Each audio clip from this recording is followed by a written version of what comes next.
안녕하세요. 오늘은 다항식의 연산 그 첫 번째에 대해서 강의를 해보도록 하겠습니다.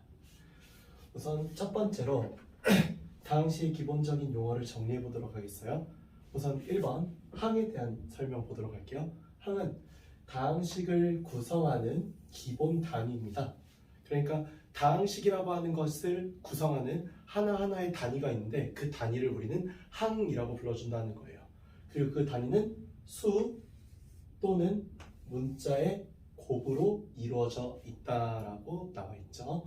이게 무슨 말인가 하니 예시로 이렇게 2x제곱 마이너스 3xy 더하기 1이라고 나와 있으면은 항은 2x제곱도 하나의 항이고요.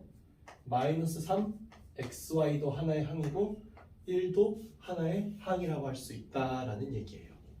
이렇게 숫자와 문자 또는 숫자로만 구성되어 있는 이런 경우를 항이라고 불러준다라는 거예요.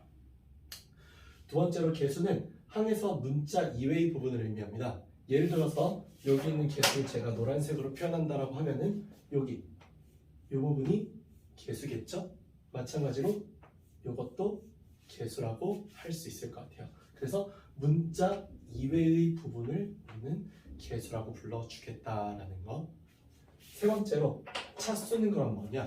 우선은 항에서의 차수는요, 문자가 곱해진 개수를 의미하기 때문에 여기서 봤었던 2x제곱 이런 녀석 몇 차? 2차라고 할 수 있죠. 여기도 마찬가지로 몇 차? 2차라고 할 수 있다는 거예요. 왜? x로 문자 2번 곱해졌고 xy로 문자 2번 곱해져 있으니까요. 여기는 문자가 곱해져 있지 않으니까 차수가 없겠죠. 11차수는 그럼 뭐다? 가장 높은 항의 차수가 얼마인지 우리가 그 높은 항의 차수로 11차수를 결정한다는 거예요. 이 문제에서는 가장 높은 항이 2차항이기 때문에 차수가 2차라고 예시를 들어볼 수 있겠죠. 다음 상수항은 여기 나와 있는 것처럼 숫자로만 이루어진 항. 그래서 여기는 이 항을 뭐라고 불렀어요? 네, 안녕하세요. 오늘은 다항식의 연산 그 두 번째 내용을 보도록 하겠습니다. 이전 단원에서 다항식을 가지고 덧셈, 뺄셈, 곱셈 하는 것까지 배웠었죠? 이제 나눗셈 같은 경우는 다음 시간인 나머지 정리 시간에 조금 더 자세하게 설명할 거라서 그때 한 번에 묶어서 설명하려고 이번 다항식의 연산 단원에서 나눗셈은 설명하지 않을 거예요. 그래서 이제 곱셈을 가지고 전개하는 것까지는 배웠는데 이제 전개를 하는 거에서 조금이라도 쉽게 전개하는 방법이 없을까? 어떻게 하면 조금 더 전개를 편하게 할 수 있을까? 좀 더 효율적으로 할 수 있을까? 이 고민에서부터 나온 게 바로 곱셈 공식, 그리고 곱셈 공식의 변형이라고 할 수 있을 것 같아요. 우선은 여기 앞에 있는 이 5개 공식 있죠? 이 5개 공식은 우리가 중학교 때 이미 다 배운 공식들이어서 일단 간단하게 소개하고 넘어갈게요. a 더하기 b의 제곱은 a제곱 더하기 2ab 더하기 b제곱, a 빼기 b의 제곱은 a제곱 마이너스 2ab 더하기 b제곱, a 더하기 b에 a 빼기 b 한 거는 a제곱 빼기 b제곱과 같고, 또 여기에서 생각해보면은 이거 순서 바꿔서 a 빼기 b, a 더하기 b 이렇게 써도 문제가 없겠죠. 다음 x 더하기 a, x 더하기 b는 이렇게 전개된다라는 거, 그리고 ax 더하기 b, cx 더하기 d는 이렇게 전개된다라는 것까지 알아두시면 좋을 것 같아요. 혹시나 해서 하는 말이지만요, 이 공식 사실 여기에서 우리가 생각할 때 약간 이런 식의 생각이죠. 만약에 x 빼기 1에다가 x 플러스 2를 전개하라고 한다면 쌤 여기는 덧셈으로 되어 있는데 여기 뺄셈으로 되어 있습니다. 그럼 저는 뺄셈으로 되어 있는 공식을 배운 적이 없는데 어떻게 할까요? 라고 하실 수도 있거든요. 근데 이것이 어떻게 생각하면 된다? x 더하기 마이너스 1이다. 그리고 x 더하기 2다. 이렇게 생각해주면 좋을 것 같아요. 이렇게 생각해서 x제곱 더하기 2 마이너스 1의 x 더하기 2 곱하기 마이너스 1로 이렇게 전개하는 방법을 선택해주면 좋을 거라서요. 여기는 이 덧셈 공식만 나와 있더라도 뺄셈도 자연스럽게 성립하는 그런 내용이다라고 알아두시면 좋을 것 같아요.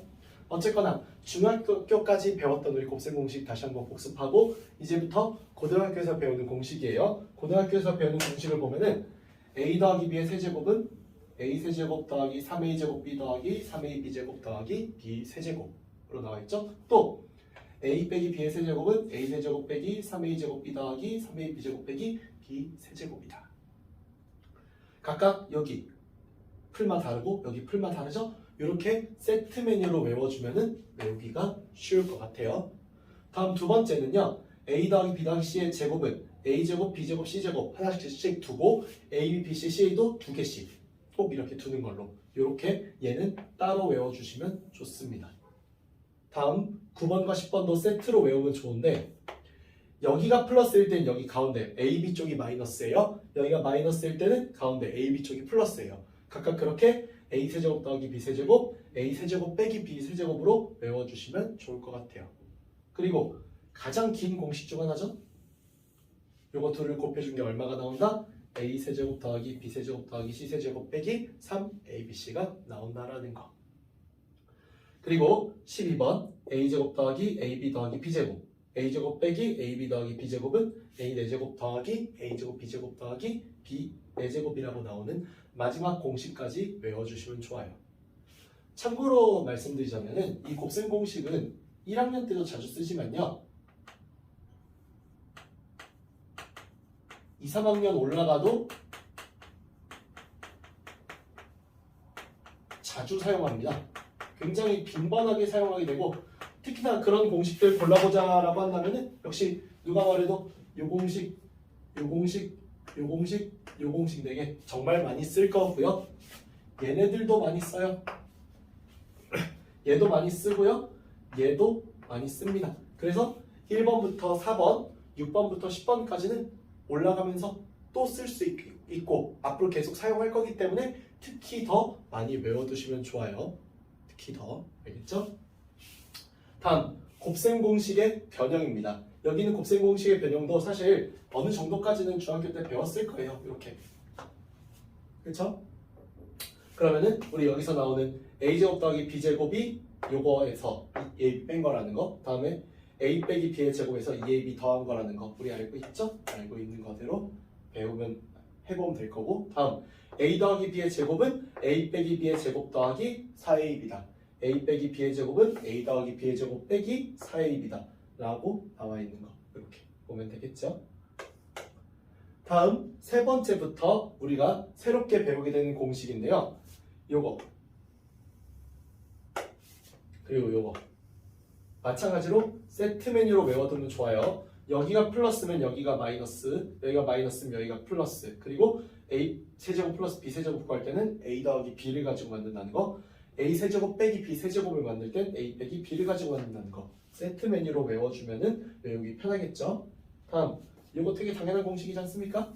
그러면은 이 당연한 공식에서 또 마찬가지로 하나만 더 도출해 볼게요. 하나만 더 도출해 본다면은 여기서 만약 내가 AB 더하기 BC 더하기 CA의 값을 물어봤다면 어떻게 하면 된다? 2분의 1에 A 더하기 B 더하기 C의 제곱에서 빼기 A제곱 더하기 B제곱 더하기 C제곱을 빼서 이렇게 나타냈다라고 따로 여기 공식 한 번 더 변형해서 써먹기도 좋을 것 같죠? 다음 여섯 번째, 여기 있는 게 A세제곱 더하기 B세제곱 더하기 C세제곱은 A 더하기 B 더하기 C에다가 요거 A제곱 더하기 B제곱 더하기 C제곱 빼기 AB 빼기 BC 빼기 C에다가 3ABC 더하는 거다라는 거. 그리고 여기 있는 이 공식을 우리가 실제 문제에서 많이 보게 돼요. 어떻게? 이렇게. 우리 그래서 이 문제 어디에서 많이 쓰여요? 정삼각형 골라내는 문제에서 많이 사용하죠. 그래서 이 공식 사용도가 매우 높으니까 1학년 때는 잘 알아두시면 좋을 것 같아요. 내신 문제에서 굉장히 많이 나옵니다.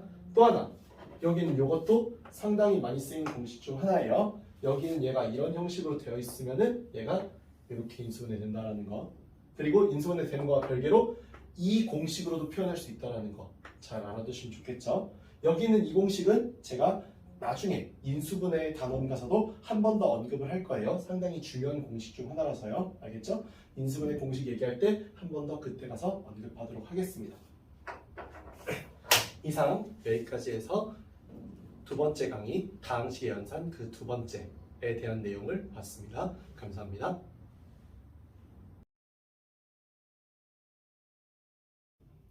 안녕하세요.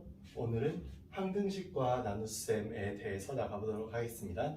지난 시간에 다항식의 연산 끝까지 다 나갔으니까 오늘부터는 이제 새롭게 항등식과 나머지 정리 쪽의 내용 나가보도록 할 거예요.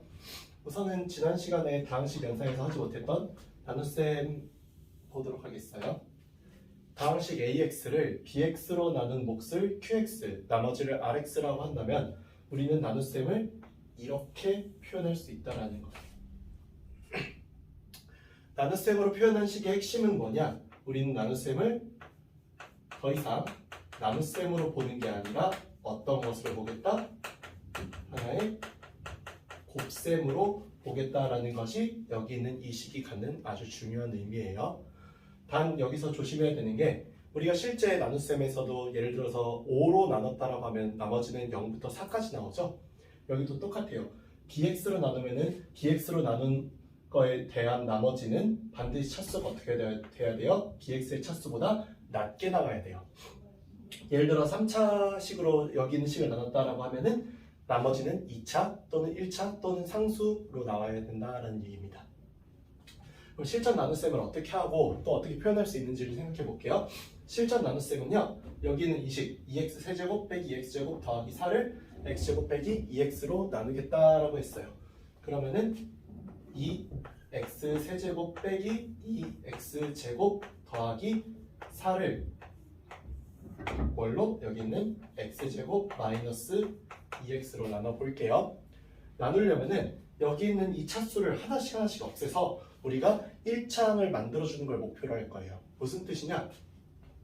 우리가 2x를 곱해주면은 2x 세제곱 빼기 4x 제곱이 돼서 이 둘을 빼주면 2x제곱 더하기 4가 되면서 원래 3차식이었던 식이 3차항이 없어지면서 2차식이 나오죠? 한 번만 더 해볼게요. 이거 플러스 2 하면은 2x제곱 마이너스 4x 해가지고 빼주면은 4x 더하기 4라고 나오죠. 그러면은 여기 위에 나오는 이게 뭐다? 몫이다. 여기 나온 얘가 뭐다? 나머지다 라고 할 수 있는 거예요.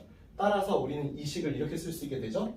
2x 세제곱 빼기 2x제곱 더하기 4를 x제곱 마이너스 2x로 나눴을 때 몫이 얼마 나오고 2x 플러스 2로 나오고 나머지가 4x 더하기 4로 나온다라고 이렇게 쓸 수 있다라는 겁니다. 그래서 실제 나눗셈을 이렇게 한다는 것도 기억해 주시고 나눗셈의 결과로 식을 이렇게 아까 배운 대로 쓸 수 있다는 것을 이해해 주시면 될 것 같아요. 그 다음에 이제 조립제법에 대해서 배울 건데 이 조립제법이라고 하는 것은 아주 특별하게 다항식 px를요 x 빼기 a라고 하는 1차식으로 나눌 때에 사용하는 방법이에요. 여기 보이시는 이 4차식을 이 1차식으로 나눈다는 거 보이시죠? 그때 이제 어떻게 할 거냐? 여기서 개수를 전부 다 가지고 올 거예요. 4차항의 개수 1이고요. 3차항의 개수 없으니까 뭘로 쓸 거예요? 0으로 쓸 거예요. 2차항의 개수는 마이너스 2, 1차항의 개수는 1, 상수항의 개수는 마이너스 4로 이렇게 모든 개수를 다 가져올게요. 누구의? 나누어지는 식의 개수를 다 가져온 거예요. 가져오고 난 다음에 니은자 크게 그릴게요. 니은자 크게 그리고 이제 뭐 할 거다? 여기 있는 얘의 값을 0으로 만든 x값 찾아볼 거예요. 얼마죠? 마이너스 1이죠? 이걸 가지고서 이제 계산을 할 건데 1은 그대로 내려서 1로 만들 거예요. 그 다음에 여기는 마이너스 1과 1을 곱한 식을 여기에 써주고요. 다음 수에 써주고 이 둘을 더한 값을 써줄게요.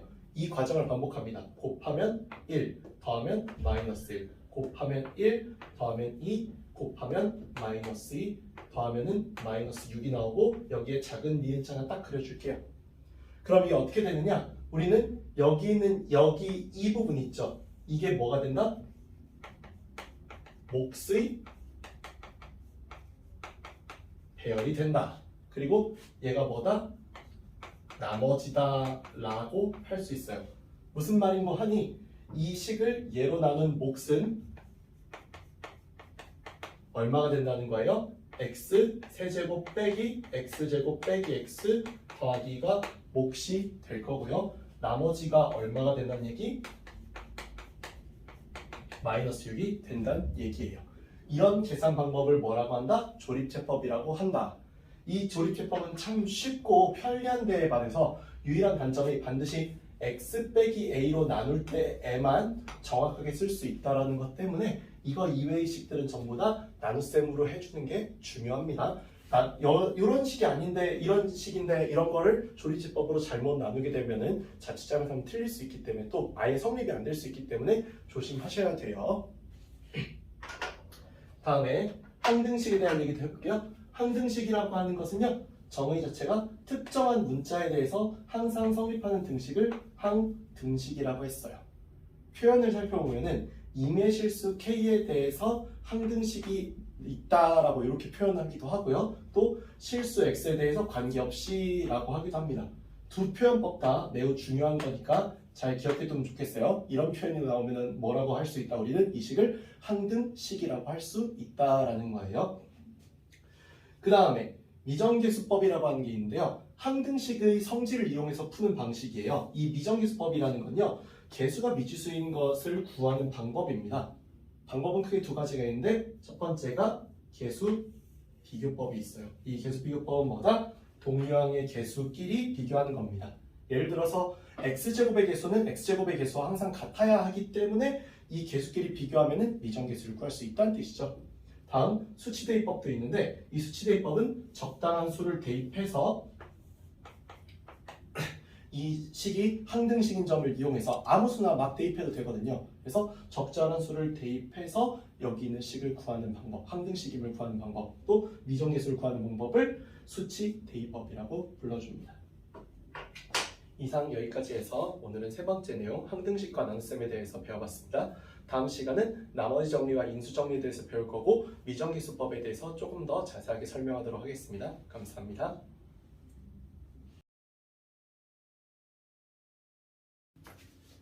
안녕하세요.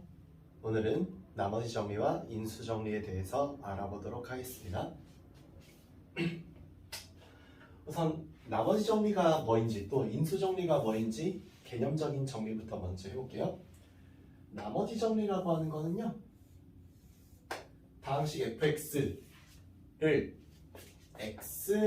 x-알파로 나눈 나머지를 r이라고 한 거예요. 즉 여기서 x 빼기 알파라고 하는 몇 차식으로 1차 식으로 나눴을 때 쓸 수 있는 식이라는 겁니다. 그랬을 때 여기 있는 나머지는 반드시 상수가 나오기 때문에 r이라고 하는 그 상수는 얘는 반드시 상수로 나오기 때문에예요. 그 나머지 상수는 f 알파가 된다라는 거죠. 이 f 알파는 어떻게 구한 거다? 여기 있는 얘가 얼마가 되는가? 얘가 0이 되는 값을 여기다 대입해서 구한 거다라는 거예요. 이거 똑같아요. 그래서 ax 플러스 b로 나눈 나머지를 r이라고 하더라도 여전히 얘는 1차식이고요. 얘는 여전히 그래서 상수고요. 그리고 얘가 언제가 되는 대로 0이 되는 대로 대입해가지고 구하는 건 똑같아요. 이 나머지 정리가 조심해야 되는 게 한 가지 있다면은 이 주의할 점이라는 게 이래서 제가 말하는 건데, 우리 나머지 정리라는 게 어려운 정말 여러 가지 이유가 있겠습니다만 가장 큰 이유가 여기서 배우는 거는 보시는 바와 같이 1차식의 나눗셈밖에 없어요. 아니 1차식을 나누는 법밖에 안 배웠는데 문제에서는 갑자기 왜 2차식을 나누는 걸 물어보냐, 2차식 또는 3차식 이런 거 나누는 걸 왜 물어보냐, 그리고 물어보면 나보고 어떻게 풀라는 거냐 라고 할 수 있는데, 이거 이 주의할 점이라는 게 그래서 하는 거예요. 나머지 정리는요 무조건적으로 좋은 식도 아니고요, 물론 그렇다고 나쁜 식도 아니지만 무조건적으로 다 풀 수 있는 식도 아니에요. 그러니까 되게 제한적으로 1차식에서만 쓸 수 있는 내용입니다. 이 말이 무슨 말이냐, 얘가 여기 있는 나머지가 뭐인지는 모르겠지만 이 나머지를 내가 rx로 나오겠죠? 왜? 2차식으로 나눴으니까 나머지는 1차 또는 상수항이기 때문이에요. 1차 또는 상수만 나오기 때문에 rx라는 나머지에서 내가 r1이 f1이다, r2가 F2다. 이 말은 맞는 말이지만요. 그렇다고 해서 F1 또는 F2 둘 중 하나가 얘 또는 얘가 반드시 나머지가 된다라는 말은 아니라는 거예요. 그러니까 나머지 정리에서 조심해야 되는 거는요. 내가 나머지 정리를 배웠다고 해서 대입만 그냥 덜컹덜컹 한다고 해서 그냥 쓱 대입만 한다고 해서 뭐가 되진 않는다는 거죠. 의미를 아는 게 중요한 건데 이 일이 왜 생긴 거냐? 우리 2차식으로 나누면은요. 나머지 정리를 못 쓴다는 것 때문에 생긴 거예요. 왜? 우리 2차식으로 나눌 때는 앞에 우리 수업에서 배웠던 일반적인 이 나눗셈식 쓰는 거 얘를 예로 나누면 몫이 어떤 QX로 나오는데 그 몫은 나도 몰라요. 그냥 QX라고 써놓는 거야.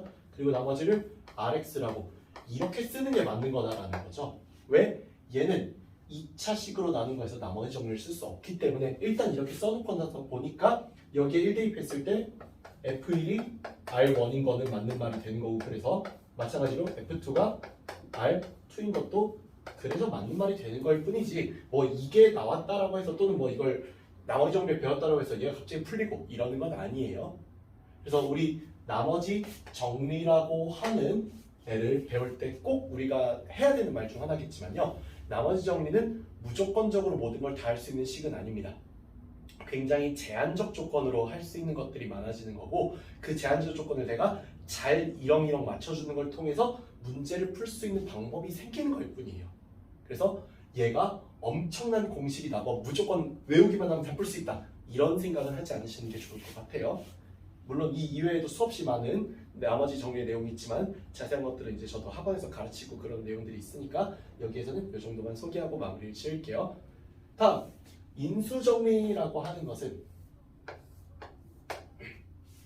당시 fx가 x 빼기 알파로 나누어 떨어질 때입니다. fx가 x 빼기 알파로 나누어 떨어질 때, 즉 f알파가 0일 때 fx는 x 빼기 알파 qx다. 단원의 점은 그거죠? 나머지 정리에서는 나머지를 구하는 게 목적이었어요. 나머지를 구하는 게 그죠? 인수 정리는 뭐가 그럼 목적이라는 얘기예요? 인수를 구하는 게 목적이라는 거죠. 어떤 인수? 여기는 x 빼기 알파가 누구의? fx의 인수기 때문에 이렇게 x 빼기 알파라는 식이 qx 붙어있는 상태로 여기 있는 이 식을 구성하는 하나의 인수가 되었죠. 라고 하면 그 다음 똑같아요. fx가 ax 플러스 b로 나누어 떨어진다. 즉 그래서 f-a분의 b가 0이다라고 하면은 이렇게 f의 x라고 하는 애가 ax 플러스 b를 이렇게 통째로 인수로 갖는다는 걸 알 수 있죠? 생각 조금만 달리 해보면은 사실 얘는 어떤 것도 가능해요. 그래서 x 더하기 a분의 b의 qx다, q-x다 이렇게 써도 됩니다. 어쨌거나 중요한 거는 이 식이든 이 식이든 이 형태가 인수로서 이 안에 들어있다는 것이 중요한 거니까요. 인수정리에서는 여기까지 해서 나머지 정리와 인수정리에 대한 내용을 봤는데요. 이 나머지 정리는 특히 문제를 통해서 배워야 되는 것들이 워낙 많기 때문에 개념 설명만으로는 반드시 한계가 있어요. 그래서 꼭 문제집 사셔가지고 나머지 정리 문제 풀어보면서 이 나머지 정리 문제에서 질문 나오는 것들 저한테 따로 이제 뭐 제가 꼭 유튜브 아니더라도 제가 오픈 채팅도 따로 운영하고 있으니까 오픈 채팅에 와서 질문을 주신다면 제가 얼마든지 답변해 드리도록 하겠습니다. 이상 나머지 정리와 인수 정리 수업이었습니다. 감사합니다.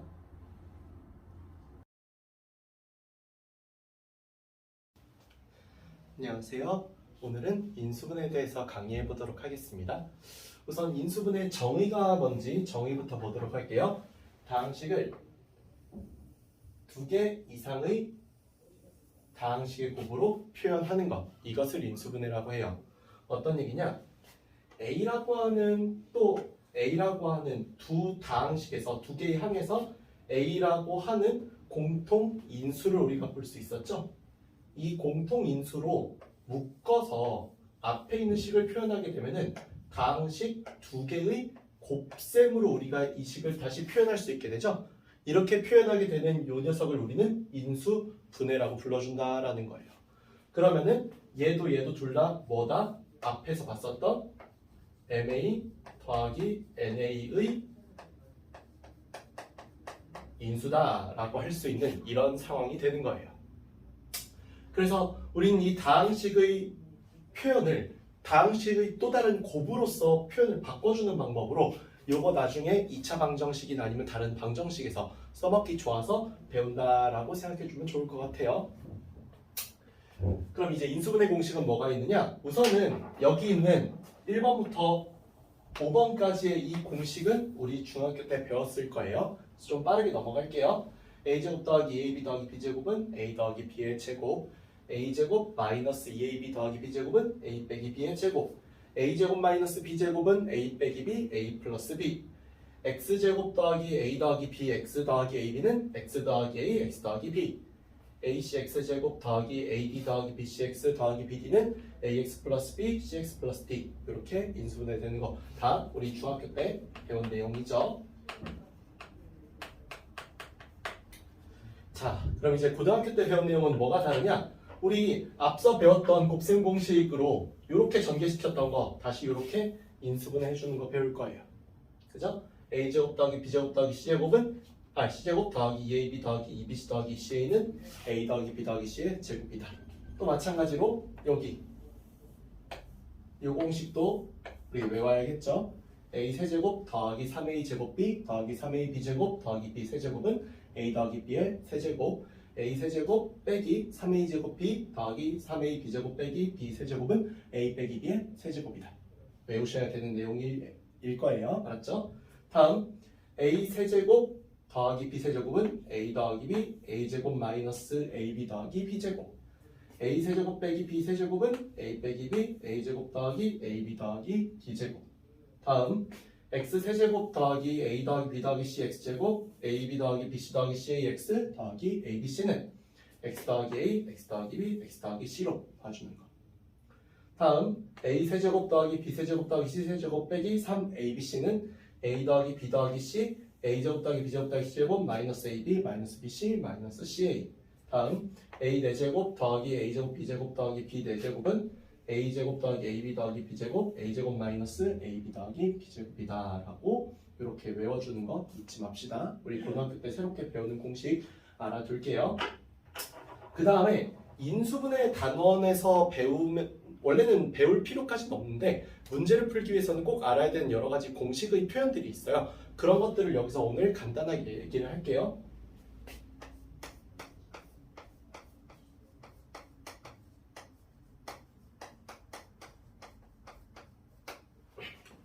우리가 문제를 보다 보면 이런 표현 많이 보게 될 거예요.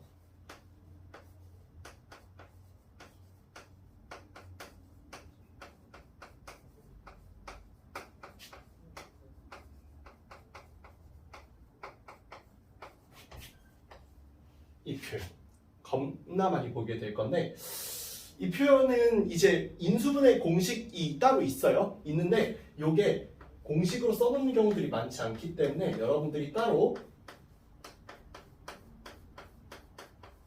외워주실 필요가 있는 공식입니다. 또 마찬가지로 어떻게 볼 수도 있어요. 이거는 인수분해 공식은 아니긴 하지만 지금 제가 쓰는 건 그래도 외워두면은 꽤 쓸모가 있는 식이다라는 거.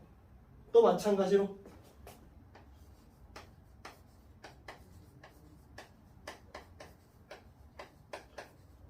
얘랑 비슷하게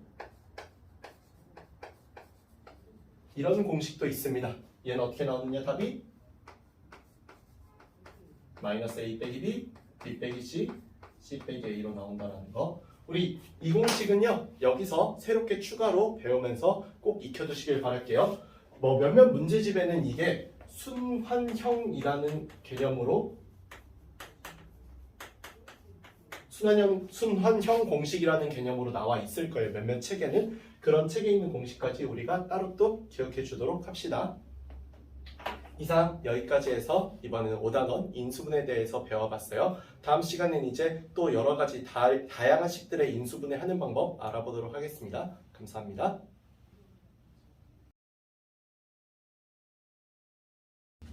안녕하세요. 오늘은 여러 가지 인수분해에 대해서 배워보도록 하겠습니다. 우선 첫 번째 문제, 공통 부분이 있는 인수분해라고 하는 거 보도록 할게요. 바로 이 공통 부분이 어떤 건지를 알고 이럴 때 어떻게 대처하는지 문제를 통해 직접 알아볼 거예요. 여기 문제에서요. 여기 있는 이 항이랑 이 항, 그리고 여기 있는 이 항이랑 이 항을 색깔끼리 같이 곱해가지고 식을 나타내 볼게요. 그러면은 이 식이 어떻게 전개가 되냐면 빨간색끼리 곱한 거는 x제곱 마이너스 5x 플러스 6이라고 전개가 되겠죠. 그 다음에 파란색끼리 곱한 거는 x제곱 마이너스 5x 더하기 4라고 전개가 될 거예요. 뒤에 빼기 24가 있었고요. 그래서 각각 앞에 있는 얘가 빨간색끼리 곱한 결과, 뒤에 있는 얘가 파란색끼리 곱한 결과인 거죠. 자, 이런 상황에서 이제 어떻게 하는 거예요? 바로 공통 부분 x제곱 빼기 5x가 이쪽 식에도 있고 이쪽 식에도 있잖아요. 그래서 양쪽 식에 둘 다 있기 때문에 이 x제곱 빼기 5x를 a라는 식으로 치환해서 문제를 풀어주는 게 핵심이라는 겁니다. a로 이 식을 치환해주면은 이 식은 a 빼기 6 a 더하기 6 a 더하기 4 빼기 24로 식이 바뀌게 되죠. 전개시켜보면은 a제곱 더하기 10a 더하기 24 빼기 24를 하니까 이 뒤에 상수 부분이 사라지게 될 거예요. 그죠? 그럼 얘는 어떻게 인수분해가 돼요? a 더하기 10으로 이렇게 인수분해가 되는데, 이렇게 인수분해하고 난 다음에 여기 있는 a를 다시 뭘로 바꿔줍니까? x제곱 빼기 5x로 바꿔주면 되겠죠? 그렇게 바꿔주면은 여기 식이 x 제곱 더하기 5x에다가 x 제곱 더하기 5x 더하기 10을 곱한 게 될 것이고, 여기서 x제곱 더하기 5x를 한 번만 더 인수분해 해주면은 x 더하기 5 x제곱 더하기 5x 더하기 10이라고 이렇게 나오게 되겠죠. 따라서 여기 있는 요 인수분해 결과를 내기 위해서 우리는 뭘 해야 된다? 공통 부분을 찾아서 인수분해할 때 공통 부분을 치환해서 인수분해 해준다 라는 거를 기억하면 되겠어요. 다음 두 번째, 복 2차식인데 이 복 2차식이라는 거는 왜 복 2차식이라 불리느냐? 바로 x제곱으로 또 2차식을 만든 것처럼 보여서, 그러니까 2차 항으로 또 다시 2차식을 만들었다라고 해서 복 2차식이라고 불러줘요. 그럼 이 문제는 크게 풀이가 x 4제곱 더하기 5x제곱 빼기 6처럼 치환을 해서 푸는 형태가 있고요.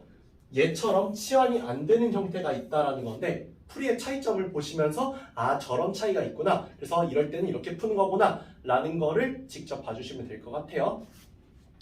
그래서 일단은 기억하셔야 되는 거, 복 2차식은 어떤 형태다? ax 4제곱 더하기 bx제곱 더하기 c 꼬를 형태를 우리는 복 2차식이라고 부른다라는 걸 먼저 기억하고, 첫 번째 치환하는 형태는요, 제가 여기는 x제곱을 제가 a라고 치환해 보면은 이 식이 a제곱 더하기 5a 빼기 6으로 이렇게 치환이 되죠. 그리고 얘는 인수분해가 가능했을 거예요. 그럼 다시 a 대신에 x제곱을 넣어주고 추가로 인수분해 가능한 게 있는가 살펴봤더니 여기는 x제곱 마이너스 1이 인수분해가 가능하죠. 그래서 x 마이너스 1 x 플러스 1 x제곱 더하기 6으로 이렇게 써주면은 인수분해 끝나는 게 첫 번째 치환한 형태의 복 2차식입니다. 근데 어떤 경우는 이 치환한 형태가 안 되는 경우가 있는데, 대표적으로 이 경우예요. 이거 치환 한번 해볼게요. 어떻게 풀리나? 그럼 똑같이 x제곱을 제가 a라고 둬보면은 얘가요 a제곱 더하기 3a 더하기 4로 바뀌는데, 이 순간 얘가 더 이상 인수분해가 안 되게 돼요. 그래서 여기서는 치환을 해봤자 풀 수 없기 때문에 이 경우를 여기랑 구분해서 분리해 놓는 거예요. 즉 여기서 더 이상 진행이 안 되기 때문에 의미가 없어져 버린다는 겁니다. 그럼 이 문제는 어떻게 푸는 거냐? 이 문제는 여기 있는 요 상수항에 여기에 루트를 씌워볼게요. 루트를 씌워보면은 2가 나오죠? 그 2 값을 2배 할게요. 얼마예요? 4죠? 요 가운데 있는 요 x제곱의 항을요, 둘 중 하나예요. 이건 무조건 언제나 모든 문제가 다 여기에 루트 씌운 거에 2배한 값으로 식을 만들어야 돼요. 무슨 말이냐? x 4제곱 더하기 4x제곱 더하기 4로 만들거나 또는 x 4제곱 빼기 4x제곱 더하기 4로 만들어야 돼요. 둘 중 하나의 형태로 만들고 나면은 이 만든 형태 때문에 얘와 얘가 식이 같아지려면은 마이너스 x제곱이 뒤에 필요했겠죠? 얘 같은 경우는 얘랑 얘랑 식이 같아지려면 더하기 7x제곱이 필요했겠죠? 바로 여기에서 이 꼴 a제곱 빼기 b제곱 꼴로 될 수 있는 경우를 선택해서 인수분해 주시면 된다는 겁니다. 그럼 얘 같은 경우는 어때요?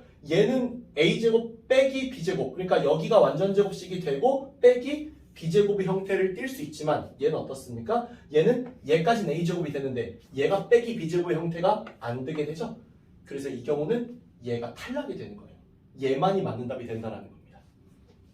그래서 그런 이유로 여기 이 경우를 탈락시키고 나면은 바로 이 부분의 계산 결과가 어떻게 나오게 돼요? 얘가 x제곱 더하기 2의 전체 제곱 빼기 x의 제곱이니까 요거가 합차 공식에 의해서 x제곱 더하기 2의 더하기 x인 거 한 번, x제곱 더하기 2의 빼기 x인 거 한 번으로 이렇게 계산이 되죠? 이렇게 계산되는 것을 우리가 뭐라 불러준다? a제곱 빼기 b제곱의 꼴이라고 불러준다라는 거예요. 다음 세 번째, 문자가 여러 개인 인수분해입니다. 문자가 여러 개인 식은 그럼 어떻게 하는 거냐? 문자가 여러 개인 식은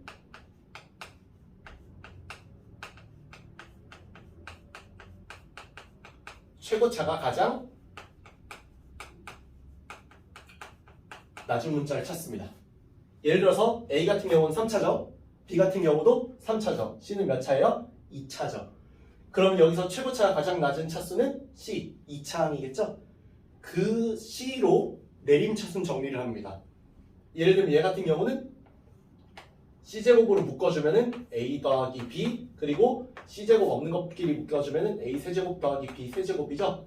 이렇게 묶어놓고 나면은 여기서 반드시 뭐가 나온다는 거예요? 공통인수가 나온다는 거죠? 얘 인수분해 해보면요.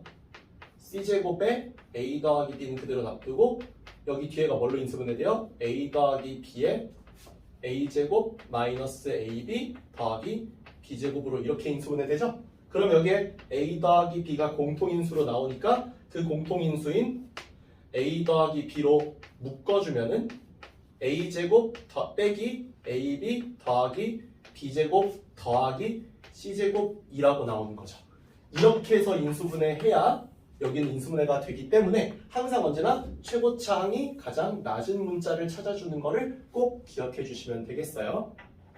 마지막 경우인 고차식의 인수분해는 여기 식에다가 여기 상수항 있죠? 이 상수항의 약수들 찾아볼게요. 1, 2, 4 같은 아이들이죠? 이런 아이들을 적절하게 대입해 주면 돼요. 플러스 1, 마이너스 1 같은 거 대입, 플러스 2, 마이너스 2 같은 거 대입, 플러스 4, 마이너스 4 같은 거 대입 하다 보면은 하나 정도는 반드시 이 식을 뭘로 만드는? 0으로 만드는 x의 값을 찾을 수 있을 거예요. 그 값으로 조립제법을 씁니다. 얘 같은 경우는 x에 1 집어넣으면 딱 여기 0 나오죠? 그래서 1이라는 값을 가지고 조립제법을 써볼 겁니다. 그러면은 1, 0, 마이너스 3, 마이너스 2, 4 이렇게 나오죠? 그럼 계산하면은 1, 1, 1, 1, 마이너스 2, 마이너스 2, 마이너스 4, 마이너스 4, 0 이렇게 나오게 되죠? 그러면 여기서요 x 빼기 1에 x 세제곱 더하기 x제곱 마이너스 2x 마이너스 4라고 이렇게 나오게 되는 거예요. 이렇게 나오고 난 다음에 이 뒤에 문제는 그 뒤에는 뭐 그냥 여기에다가 또 적절히 여러 가지 대입해가지고 또 나올 수 있으면 또 인수분해해가지고 계산하시면 되는 거기 때문에 이 뒤부터 방법이 공통으로 일치하게 돼요. 그래서 여기서 중요한 건 뭐가 됩니까? 고차식의 인수분해에서는 꼭 기억해야 되는 게 얘를 어떻게 계산해야 된다? 반드시 0으로 만드는 x값을 찾아야 된다. 그걸 뭘로? 여기 있는 상수항의 약수들 중에서 찾아야 한다라는 겁니다. 이걸 찾아서 대입만 잘 해주면은 문제 푸는데 그렇게 어렵진 않을 거예요. 이상 여기까지 해서 오늘은 여러 가지 인수분해에 대해서 배워봤습니다. 다음 시간에는 이제 복소수에 대해서 나가도록 할게요. 감사합니다.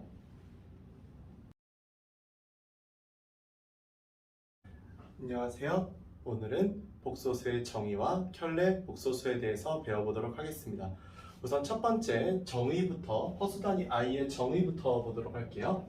이 허수단위라는 것은요, 제곱해서 마이너스 1이 되는 어떤 수를 정의한 거예요. 다만 우리가 얘를 실수기에서 표현할 방법이 없었기 때문에 i라고 하는 문자를 빌려와서 표현을 하는 거예요.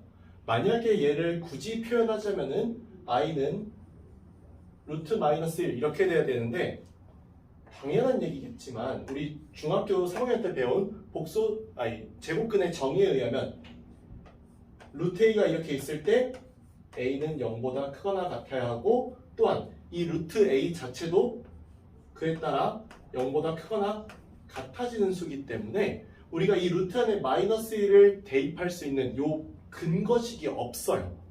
무슨 말이냐? 루트 안에 마이너스 1을 집어넣기 위해서는 여기 있는 a가 0보다 크거나 같다라는 이 정의를 따라야 되는데, 이 정의에 어긋나는 수가 되는 거죠. 따라서 제가 여기다 이렇게 써놓긴 했습니다만 이 수는 잘못된 수입니다. 그냥 우리는 이 허수라고 하는 것 자체가 실수처럼 실생활에 존재하는, 이 실제 세계에 존재하는 수가 아니라 머릿속에서 존재하는 수이기 때문에 그 머릿속에 존재하는 수를 실체화시키는 과정에서 당연하게도 루트 마이너스 1 같은 존재할 수 없는 수를 i라고 하는 단위로 바꿔준 거예요.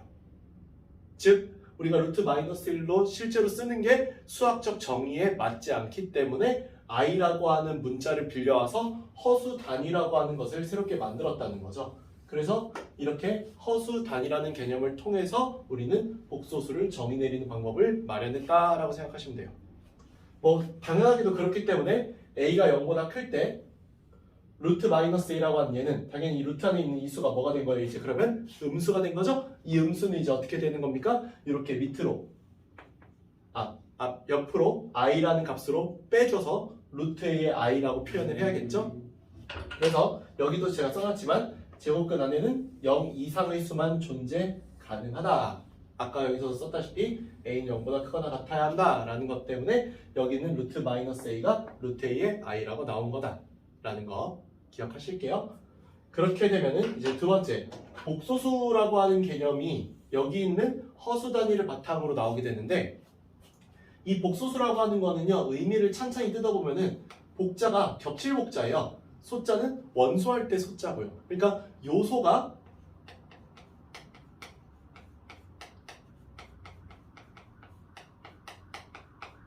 두 개인 수입니다. 그럼 당연하게도 요소가 3개가 되고 4개가 되고 5개가 되는 수도 있을 건데요. 우린 그런 수를 다원수라고 불러줘요. 그래서 그런 다원수는 이제 나중에 대학교에 가서 공부하실 때 배울 수도 있고, 사실 다원수가 있다 정도만 저도 배웠었기 때문에 막 그렇게 막 크게 다루진 않았던 걸로 저는 기억을 해요. 제가 배웠을 때는. 어쨌거나 복소수라고 하는 요 녀석은 그 특정 요소가 2개인 수인데, 그 특정 요소가 뭐냐? 실수 부분과 허수 부분 2개로 나뉜다고 해서 복소수라고 불러준다라는 거예요. 그래서 이 복소수는 크게 3가지의 숫자 부류를 가질 수 있게 되는데, 첫 번째로 실수, b가 0일 때, 여기는 허수 부분이 0일 때는 z를 a라고 하는 실수로 불러줄 수 있다는 거죠.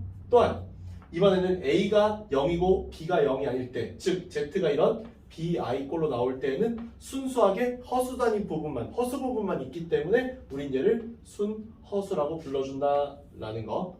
마지막으로 a도 0이 아니고 b도 0이 아닌 이런 조건일 때 z는 a 더하기 bi꼴로 나온다는 걸 확인할 수 있죠. 이런 경우를 뭐라 불러준다? 순허수가 아닌 허수라고 불러준다라는 거예요.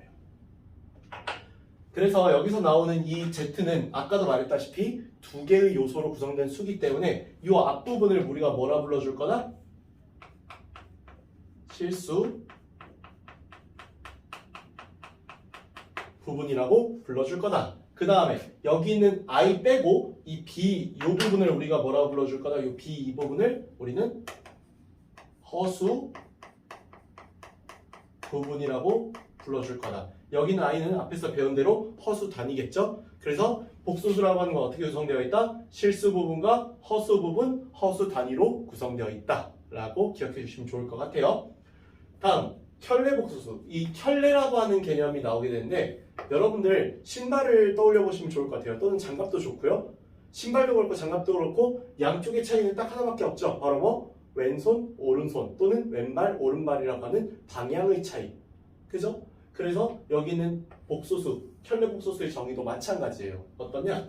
Z가 A 플러스 BI, Z가 A 빼기 BI 이렇게 나와 있는 이 두 수는요. A와 BI라는 기본적인 숫자의 틀은 똑같아요. 뭐만 다른 거죠? 가운데 있는 얘가 플러스냐 마이너스냐만 다른 거죠. 그래서 우린 이런 복소수 두 개의 복소수 관계를 뭐라 불러준다? 켤레 복소수 관계라고 불러준다. 그래서 서로가 서로한테 켤레수예요. 그래서 성립하는 특징 중 하나지만 서로가 서로한테 켤레수기 때문에 Z에 바라고 하는 켤레 복소수를 또 한 번 바를 붙여주면은 Z라고 원상 복구돼서 다시 나온다는 거 기억해 두시면 좋겠죠?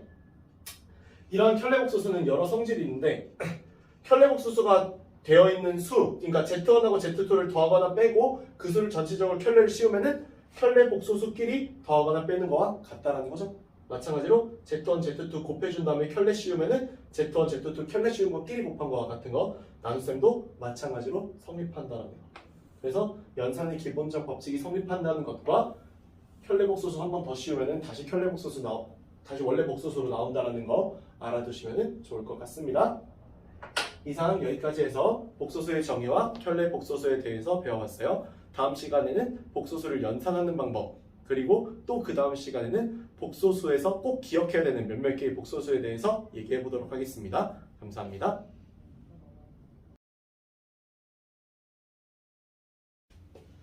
안녕하세요. 오늘은 복소수의 연산에 대해서 배워보도록 하겠습니다. 우선 복소수의 사칙연산에 대해서 배워보도록 할게요. 복소수의 사칙연산, 그러니까 덧셈, 뺄셈, 곱셈, 나눗셈이 어떻게 이루어지는지 볼 거예요. 먼저 덧셈 같은 경우는 여기 실수 부분끼리 더해서 실수 부분을 만들죠. 다음에 허수 부분끼리 더해서 허수 부분을 만드는 걸 볼 수 있을 거예요. 이건 뺄셈도 마찬가지인데 실수 부분끼리 빼고요. 허수 부분끼리 빼서 수를 구성하는 걸 볼 수 있죠. 그 다음에 곱셈하고 나눗셈을 얘기했는데요. 곱셈 같은 경우는요. 실수 부분끼리 곱해서 AC를 만들고 허수 부분끼리 곱해서 마이너스 BD를 만들어주는 게 우선이에요. 그러고 난 다음에 실수 부분하고 허수 부분, 실수 부분하고 허수 부분을 각각 교차로 곱해가지고 BC랑 AD 만드는 거 보이실 거예요.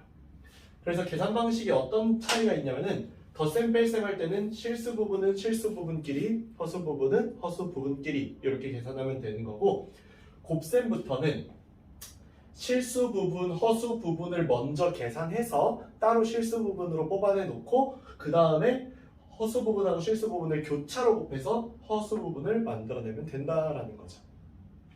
나눗셈에서는 여기서 한 발자국 더 나가서 이게 C 플러스 DI라고 나와 있으면은 실수화 과정을 거친 건데 실수화 과정 여러분들이 뭐 기억하시면 좋긴 하겠지만 굳이 기억하실 필요 없어요. 어떻게? 여기서 C랑 D 개수 따가지고 C제곱, D제곱으로 분모 만들어 놓으시고 그 다음에 여기에서 C 빼기 DI랑 얘를 곱한 값이 요식 이렇게 만들어내면 돼요.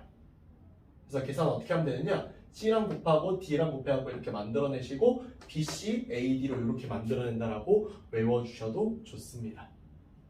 이렇게 해가지고 우리 복소수의 사칙 연산에 대해서 배워봤고요. 그 다음에 복소수의 사칙 연산에 대한 성질을 볼 텐데요. 우선 교환 법칙, 복소수는 덧셈이나 곱셈의 순서가 중요하지 않다는 거죠. 어떤 순서로 계산을 하든 답은 똑같이 나온다라는 거.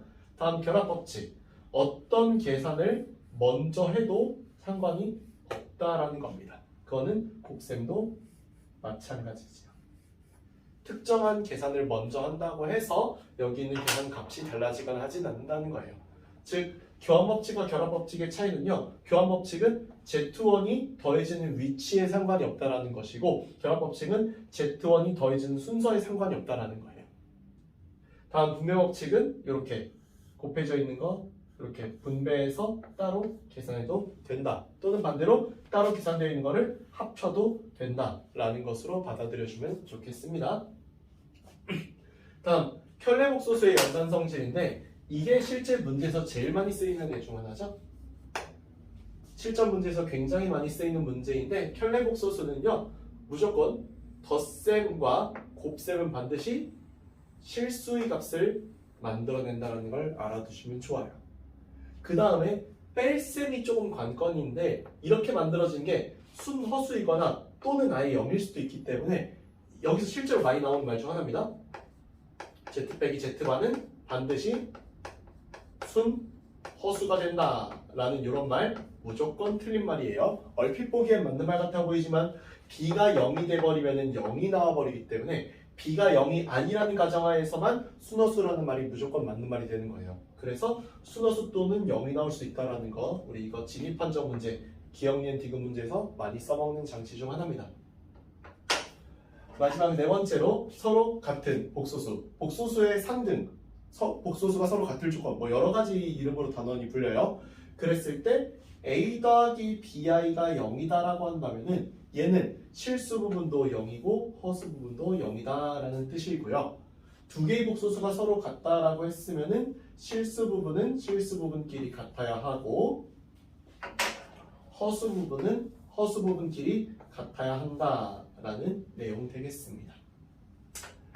이상 여기까지 해서 오늘 복소수의 연상에 대해서 알아봤고요. 다음 시간에는 i의 거듭 제곱을 통해서 우리가 외워야 할 복소수에 대해서 배워보도록 하겠습니다.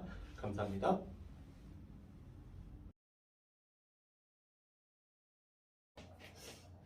안녕하세요. 오늘은 복소수 i의 순환에 대해서 배워보도록 하겠습니다. 이 복소수 i의 순환이라는 게 어떤 의미냐면은 복소수 i가요 계속해서 곱해 나감에 따라 거듭 제곱을 함에 따라 반복되는 형태가 나오는 것을 보자라는 거예요. 보면은 i의 1제곱, 5제곱, 9제곱 같은 이렇게 i의 4n-3제곱 n이 자연수일 때를 기준으로 생각할 때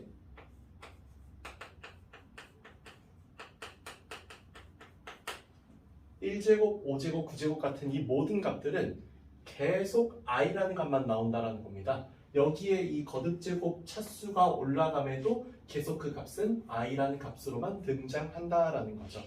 그 다음에 i의 제곱, 6제곱, 10제곱들은 전부 다 마이너스 1이라는 값을 가져서 이 역시도 표현해보면은 i의 4n-2제곱이 마이너스 1이다 라는 걸 확인할 수 있고요.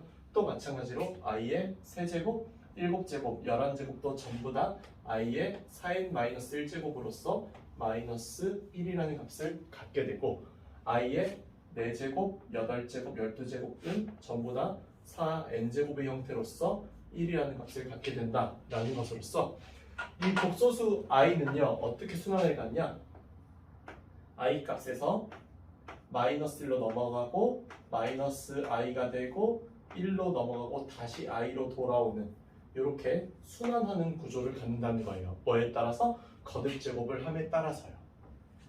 이거는 마이너스 i에서도 마찬가지인데 마이너스 i가 여기처럼 1, 5, 9 이렇게 나오는 것처럼 한 번, 세 번, 한 번, 5번, 9번, 13번 이런 식으로 곱하면은 무조건 다 마이너스 i라는 값으로 나오더라라는 거예요. 마찬가지로 i의 4n-2제곱은 마이너스 1, i의 4n-1제곱은 i의 4n제곱은 1이라고 하는 것으로서 얘는 어떻게 규칙이 된다? 마이너스 i에서 한 번 더 곱하면은 마이너스 1이 나오고 한 번 더 곱하면은 i가 나오고 한 번 더 곱하면 1이 나오고 한 번 더 곱하면 다시 마이너스 i가 나오고 이렇게 반복되는 구조를 갖는다는 거예요. 그래서 결국 여기서 알아보고자 했던 건 무엇이냐?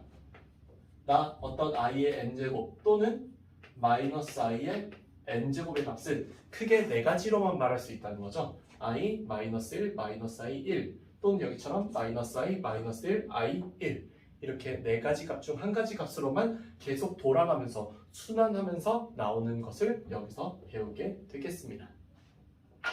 그 다음 두 번째로 우리가 외워둬야 할 복소수들이 있는데 이 외워둬야 할 복소수들의 특징은 플러스 또는 마이너스 i와 관련이 있는 복소수들이에요. 예를 들어 여기 있는 1-i분의 1 플러스 i는요 이 자체가 i라는 값과 같은 값입니다.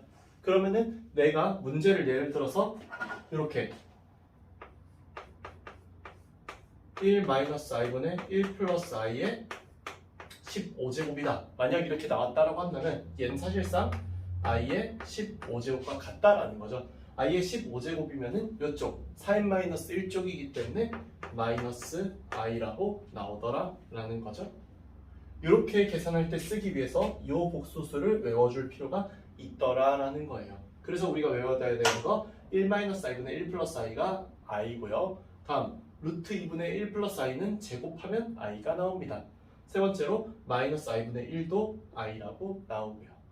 똑같이 마이너스 i 쪽에도 그러한 복소수들이 있는데 1 플러스 i분의 1 마이너스 i가 뭘로 나온다? 마이너스 i로 나온다. 그 다음에 루트 2분의 1 마이너스 i의 제곱이 마이너스 i로 나온다. 마지막으로 i분의 1은 마이너스 i라고 나온다. 그래서 여기 i 쪽의 내용과 마이너스 i 쪽의 내용 각각 구분해서 따로 외워주시면은 이쪽은 i에서 나올 녀석, 여기는 마이너스 i에서 나올 녀석이라고 따로 구분해서 외워주면은 여기 문제에 이쪽에서 한 번 더 적용해서 사용할 수 있기 때문에 여러분들이 문제집에서 보게 되는 웬만한 문제 다 푸실 수 있을 거예요.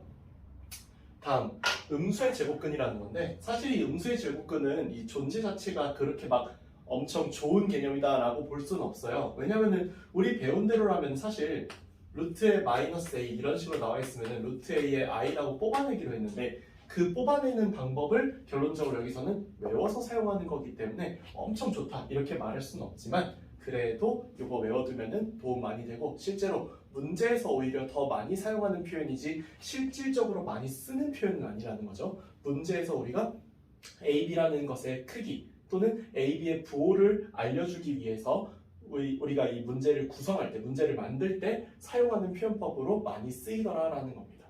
그래서 뭐냐? A가 음수고 B가 음수일 때 루트 A, 루트 B를 이렇게 곱했어요. 곱하면은 루트끼리 통합되는데 앞에 뭐가 튀어나온다? 마이너스가 튀어나온다 라는 거죠.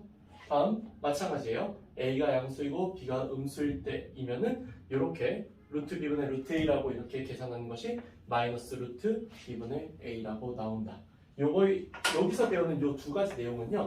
내용을 이해하는 것도 중요하겠지만 이해하는 것보다는 그냥 이 자체 그대로 외워주시면은 앞으로 우리가 문제에서 AB의 부호를 알아내야 하거나 또는 AB의 부호를 꼭 이제 문제에서 필요로 할 때 이 표현법들을 써가지고 문제에서 숨겨놓을 거예요. 그 숨겨놓은 거 여기 표현법 외워서 처리할 수 있으면은 편하게 문제 풀 수 있겠죠? 이상 여기까지 해서 복소수 i의 순환에 대해서 배워봤고요. 다음 시간에는 2차 방정식에 대해서 다시 배워보도록 하겠습니다. 감사합니다.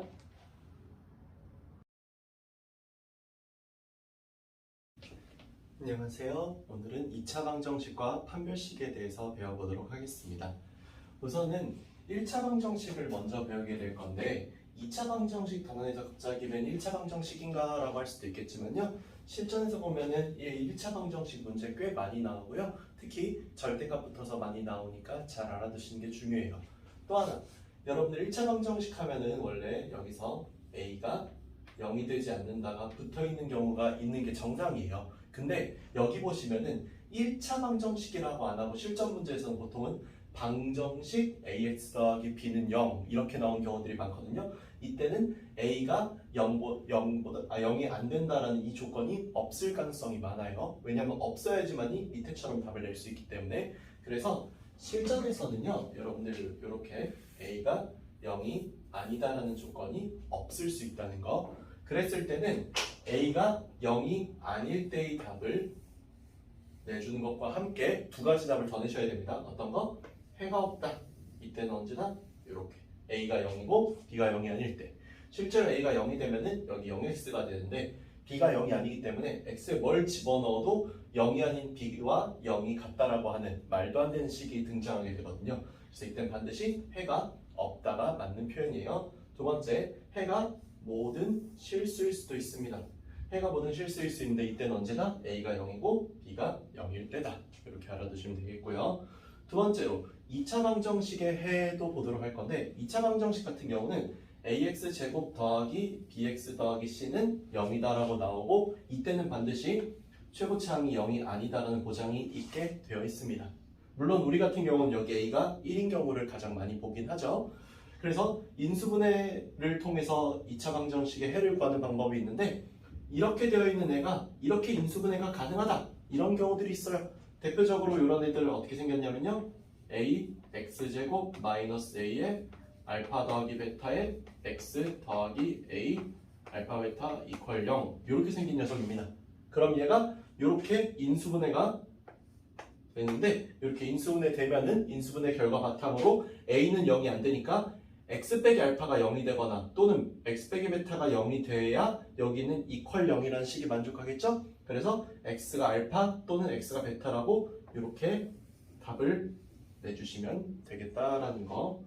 두 번째로 바로 그냥 근해 공식 쓰는 방법도 있는데 근해 공식은 여기 이렇게 식이 나와 있을 때 이 식에서 바로 이렇게 공식에 맞게 식 뽑아내는 거. x는 2a분의 마이너스 b 풀마 루트 b제곱 마이너스 4ac 이렇게 나온다는 거 알아두시면 되겠어요.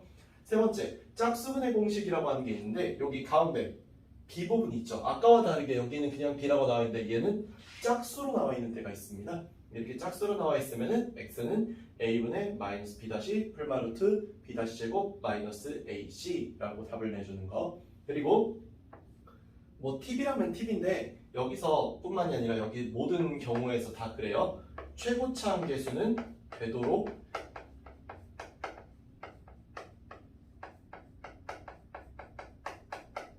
일로 두고 푸는 게 가장 베스트입니다. 그러나 최고차 함계수 1로 못 두는 여러 경우들이 있는데 바로 뭐냐? 여기에서 ABC 그러니까 여기 있는 ABC죠. 여기 있는 ABC가 전부 다 정수로 나오도록 하고 계산하는 게 계산이 편한 경우들이 많아요. 인수분해를 하든 아니면은 여기처럼 근해 공식을 쓰든 어쨌거나 ABC를 전부 다 정수로 두고 웬만하면 풀려고 여러분들이 문제를 잘 양변에다가 적당한 수를 잘 곱해가지고 ABC를 정수로 만들어주는 건 상당히 중요하겠습니다. 알겠죠? 마지막으로 판별식 내용인데 판별식 같은 경우는 이렇게 2차 방정식이 있으면은 이 2차 방정식의 판별식은 b제곱 마이너스 4ac라고 합니다. 얘 같은 경우 판별식이 0보다 커지면 이 2차 방정식이 서로 다른 두 실근을 가지게 되고요. 판별식이 0이면은 한 개의 중근을 가지게 되고요. 판별식이 0보다 작으면은 서로 다른 두 개의 허근을 가지게 되고요. 판별식이 0보다 크거나 같으면은 그냥 실근을 가지게 된다라고 해서 이렇게 네 가지의 경우 잘 기억해 주시면 좋겠어요. 참고로 여기는 중근 같은 경우도 실근은 실근이기 때문에 한 개밖에 안 나오는 경우라고 하더라도 여기 있는 실근의 경우에는 포함되니까 여기는 4번 경우 문제에서 잘 나오니까 잘 기억해 주시기 바랍니다. 이상 여기까지 해서 오늘 2차 방정식과 판별식까지 내용 한번 쭉 봤어요. 다음 시간에는 2차 방정식의 근과 계수의 관계에 대해서 배워보도록 하겠습니다. 감사합니다.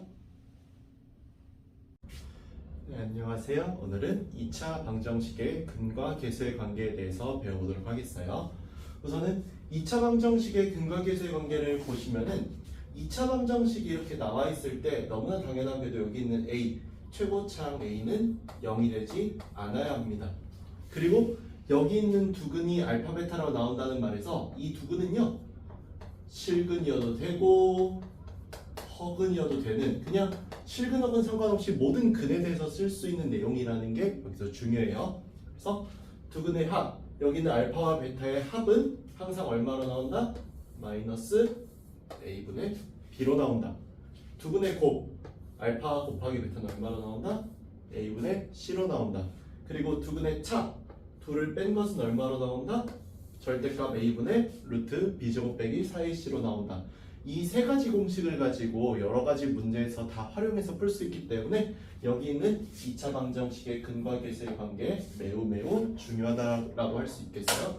특히 여기 있는 이 두 개는 정말 중요해서요. 여기는 요거 각각 정말 각가지의 곱셈 공식을 이용해서 여러 가지 방향으로 뻗어나갈 수 있거든요. 뭐 예를 들어서 알파 제곱 더하기 뭐 베타 제곱이라든가 또는 뭐 알파 세제곱 더하기 뭐 베타 세제곱이라든가 이런 쪽으로 충분히 다 뻗어나갈 수 있고 하나만 더 알파분의 1 더하기 베타분의 1 이런 식으로 충분히 다 뻗어나갈 수 있기 때문에 여러분들 이런 것들 이용해서 문제 푸는 거 위해서라도 이렇게 공식 최소한 이 두 개는 무조건 외워주세요. 얘는 잘 안 쓰니까 잘 안 외우더라도 이 두 개는 반드시 외워주시는 거 잊지 말아주세요.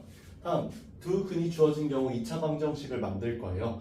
두 근이 이번에 알파 베타로 주어져 있고 여기 있는 두 근도 마찬가지예요. 실근이든 허근이든 상관없습니다. 어쨌거나 이걸 바탕으로 만들어낸 2차 방정식은 이렇게 나온다라고 할 수 있는데 이게 어떻게 된 거냐면은 x 빼기 알파랑 x 빼기 베타는 요렇게 인수분해 되었을 때 요 인수분해의 결과로 답이 알파 베타로 나오는 거는 여러분들도 잘 아시니까 이건 이해가 되실 건데 여기는 요거 a는 뭐냐? 요 a는 최고차의 개수에다가 꼭 붙여줘야 되는 내용이에요. 내가 최고차항 개수가 얼마인지 안 나와 있다. 그럼 a라고 붙여야 되는 거고 최고차항 개수가 2라고 했다. 그럼 2 x 빼기 알파 x 빼기 베타 이렇게 붙여줘야 된다라는 거예요. 다음 2차식의 인수분해인데 이렇게 되어 있는 2차 방정식이 두 근이 알파랑 베타라고 했어요. 그럼 이렇게 알파랑 베타라는 두 근으로 나와 있으면은 이렇게 되어 있는 이 2차식을 이렇게 인수분해할 수 있게 된다라는 거죠. 위에랑 같은 근거니까 이 두 개는 같은 내용으로 외워주시면 좋아요. 다음에 켤레근에 대한 내용입니다. 이 켤레근이라는 거는 두 근의 관계가 어떤 관계냐? 가운데에 부호만다는 이런 근과 이런 근, 이런 두 개 사이의 관계 또는 이런 근과 이런 근처럼 이 두 개 사이의 관계를 우리는 켤레근이라 불러준다는 거예요. 그래서 켤레근이라는 개념 자체가 가운데 부호만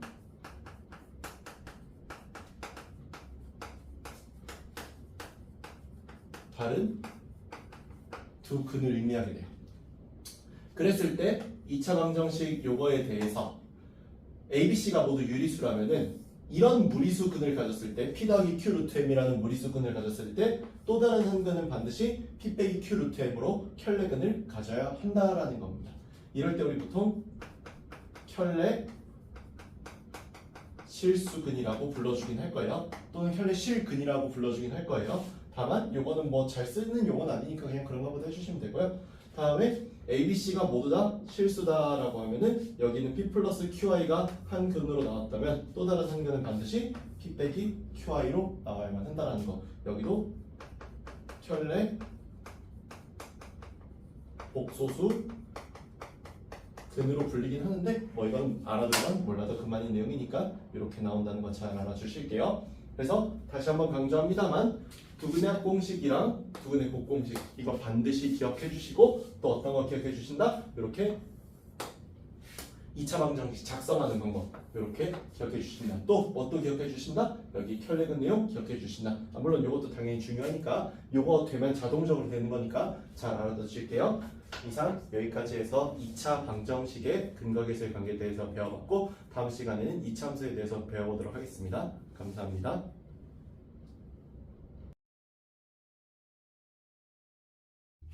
네, 안녕하세요. 오늘은 2차 방정식의 실근의 조건에 대해서 배워보도록 하겠어요.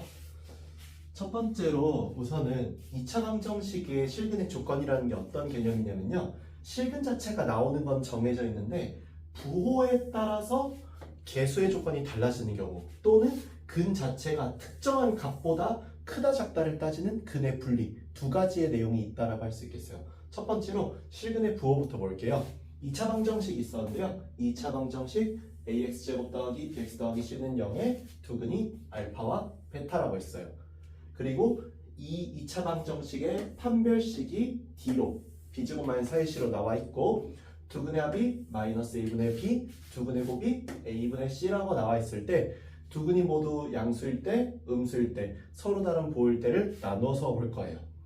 두 근이 모두 양수라면요 판별식이 0보다 크거나 같아야 하고요. 그 다음에 두 근의 합이 0보다 커야 하고요. 두 근의 곱이 0보다 커야 한다라고 하는 세 가지의 조건으로서 두 근이 모두 양수인 것을 확인해 볼 수 있을 거예요. 만약 두 근이 모두 음수라면은 1번하고 비슷한데요. 판별식이 0보다 크거나 같고요. 두 근의 합은 음수이고 두 근의 곱은 똑같이 양수인 것으로 판단을 할 거예요. 두 근이 서로 다른 부호라면은 그냥 두 근의 곱만 음수인 걸 확인하면 돼요. 왜냐하면 판별식이 0보다 크다인 것이 자동 성립이 돼서 그래요, 이게. 그리고 세부 조건에 따라 나뉘게 되는데 두 근이 서로 다른 부호이기 때문에 하나는 양의 실근, 하나는 음의 실근일 거예요. 그래서 음의 실근의 절대값이 양의 실근의 절대값과 같은 경우라면은 두 근의 합은 0으로 나오고 두 근의 곱은 0보다 작다고 나오겠죠. 만약에 음의 실근의 절대값이 양의 실근의 절대값보다 크다. 단적인 예시로 마이너스 2가 음의 실근, 1이 양의 실근이면 돼요. 이런 경우라면은 두근의 합은 0보다 작고 두근의 곱도 0보다 작은 경우가 나오게 되고요. 다음에 음의 실근과 양의 실근이 이번엔 반대로 양의 실근 쪽이 절대값적으로 커요. 단적인 예시로 마이너스 1부터 2 이런 식으로 하나는 마이너스 하나는 2로 나오는 이런 경우라면 두근의 합은 양수이고 두근의 곱은 음수라는 거 확인할 수 있을 겁니다. 그 다음에요. 또 다른 경우 중 하나로 이번엔 근의 분리라는 개념을 볼 건데요. 이 근의 분리라고 하는 개념 자체는요. 똑같이 2차 방정식인데 이 2차 방정식의 두근은 알파벳으로 나와요. 판별식 똑같이 b제곱 마이너스 4ac로 나오고 여기는 2차 방정식의 이 앞에 다항식 부분을 함수로서 이렇게 잡은 거예요. 2차 함수로서. 이 2차 함수에서 최고차항 계수는 양수로 잡을 거예요. 그랬을 때 두근이 모두 p보다 크다라고 하면은 여기도 마찬가지로 세 가지 조건으로서 볼 수 있는데요. 판별식이 0보다 크거나 같다. 마이너스 2a분의 p가 p보다 크다. 그리고 fp가 0보다 크다. 세 가지 조건으로 볼 수 있어요. 두근이 모두 만약에 p보다 작다면 d 판별식이 0보다 크거나 같다. 그리고 마이너스 2a분의 b가 p보다 작다. fp가 0보다 크다로 볼 수 있고 이제서야 하는 얘기지만 여기는 마이너스 2a분의 b 여기는 얘는요. 여기는 요 함수 있죠? 요 함수의 축의 방정식이 x는 마이너스 2a분의 b로 나오고 이 축의 방정식을 기준으로 생각해 주는 거예요. 즉 축 자체가 p보다 크다, 축 자체가 p보다 작다로 판단하는 거죠. 마찬가지 이유로 해서 두근 사이에 p가 있는 이런 경우라면은 fp가 0보다 작다는 것으로서 문제의 답을 확인하게 되고요. 두근이 pq 사이에 있다 라고 한다면은 판별식 d가 0보다 크거나 같고 축이 p와 q 사이에 존재하며 fp도 0보다 크고 fq도 0보다 크다고 하는 네 가지의 식으로서 판단을 내릴 수가 있고요. 이거 나중에 이제 이참수 배우고 나면은 이참수 기준으로 해서 각 경우를 그래프로 볼 수 있게 되는데 이 1번의 경우가 p가 여기 있는 이런 그림이라고 생각해 주시면 되고요. 2번의 경우는 이런 식으로 했을 때 여기에 p가 있는 이런 경우로 생각해 주시면 되고요. 3번의 경우는 이런 식으로 해서 여기에 p가 있는 경우로 생각해 주면 되고요. 4번의 경우가 이런 식으로 했을 때 여기에 p, 여기에 q가 있는 이런 그림으로 생각해 주시면은 여기에서 이해도가 조금 더 좋아지게 될 거예요. 이상 여기까지 해서 오늘은 12번째 내용인 2차 방정식의 실근의 조건에 대해서 배워봤고요. 다음 시간부터는 2차 함수에 대해서 배워보겠습니다. 감사합니다.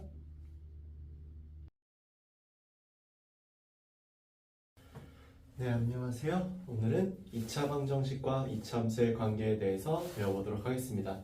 첫 번째 우선은 2차 함수에 대한 지식부터 먼저 필요한데 가장 첫 번째로 y가 ax 제곱일 때를 보도록 할게요. y가 ax 제곱일 때 a가 0보다 크면 이렇게 아래로 볼록한 그래프가 나오고요. 그 다음에 a가 0보다 작으면 이렇게 위로 볼록한 그래프가 나오는 걸 알 수 있어요. 그때 꼭지점은 0,0으로 나온다는 것, 그리고 축의 방정식이라고 하는 건 여기 요 가운데 요거를 의미해요. 요 축의 방정식이 x는 0, y축 자체로 나온다라는 것. 그리고 절대값 a가 커질수록 그래프가 y축에 가까워진다는 건데 이게 무슨 말이냐면요. 만약에 절대값적으로 커지게 되면은 그래프가 이런 식으로 달라붙는다는 걸 의미해요. 절대값적으로 커진다는 건 양수일 땐 예를 들어서 1에서 2로 또는 2에서 3으로 이렇게 커지는 걸 의미할 거고 음수 부분에서는요. 이런 식으로 또 마찬가지로 절대값이 커질수록 이렇게 달라붙는 현상이 일어나는데 마이너스 1에서 마이너스 2로 a가 바뀐다거나 마이너스 2에서 마이너스 3으로 바뀐다거나 하는 경우에 이렇게 달라붙는 경우가 생겨서 이렇게 절대값 a가 커질수록 y축에 가까워진다는 특징이 생깁니다. 이걸 좀 더 일반적으로 좀 더 바꿔놓고 보는 게 우리 보통 표준형이라고 부르는 녀석이거든요. 여기는 요 형태예요. 이 형태 같은 경우는 여기는 P콤마 Q가 어디에 있는지 모르기 때문에 일단은 제가 여기 있는 좌표 축을 안 그린 상태예요. 그랬을 때 P콤마 Q라는 꼭지점을 기준으로 또 마찬가지로 여기 가운데 축의 방정식 기준으로 양쪽 대칭의 그래프가 나오게 되는데 여기는 이 추계방정식 기준으로 영축 대칭 그래프가 A가 0보다 클 때는 똑같이 아래로 볼록, 0보다 작을 때는 위로 볼록이더라 라는 거예요. 그럼 여기는 꼭지점은 P,Q라고, 여기는 요게 그대로 P,Q로 꼭지점으로 나오게 되고, 추계방정식이 x는 p라고 나오는 것 똑같고요. 그 다음에 마찬가지예요. 절대값 a가 커질수록 여기 있는 그래프가 추계방정식에 들러붙게 돼요. 가까워지게 됩니다. 그래서 앞서는 y축이 추계방정식, 그러니까 x는 0이라고 하는 y축이 추계방정식이니까 y축에 가까워진다라고 얘기한 거고, 여기는 그냥 추계방정식에 가까워진다라고 설명해 주면 되겠죠. 그 다음에 여기는 요 경우를요 이제 일반형이라고 하는데, 이 일반형 같은 경우는 이렇게 표준형의 꼴로 바꿔줄 수 있어서 표준형의 꼴로 바꿔서 계산하는 것을 원칙으로 합니다. 그랬을 때 꼭지점은 마이너스 2a분의 b, 마이너스 4a분의 b제곱 마이너스 4ac라고 나오고, 추계방정식이 x는 마이너스 2a분의 b로 나오는 이것이 2차 함수에 대한 설명되겠습니다. 그 다음에 여기에서 이제 2차 방정식과 2차 함수의 관계에 대해서 배울 건데요. 여기처럼 얘는 반드시 2차 함수여야 돼요. 이럴 때. 그리고 여기 있는 얘가요.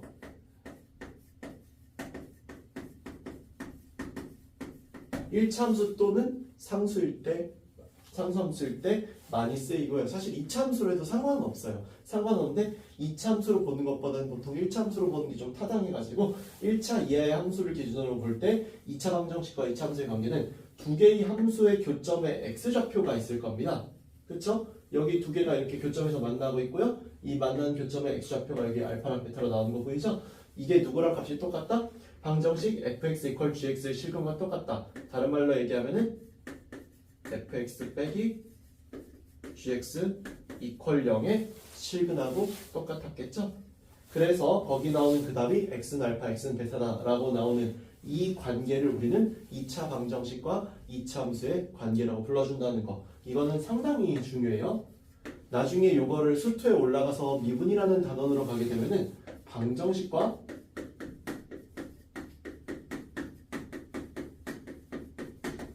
함수의 관계라는 개념으로 좀 더 확장시켜서 배우게 될 거거든요.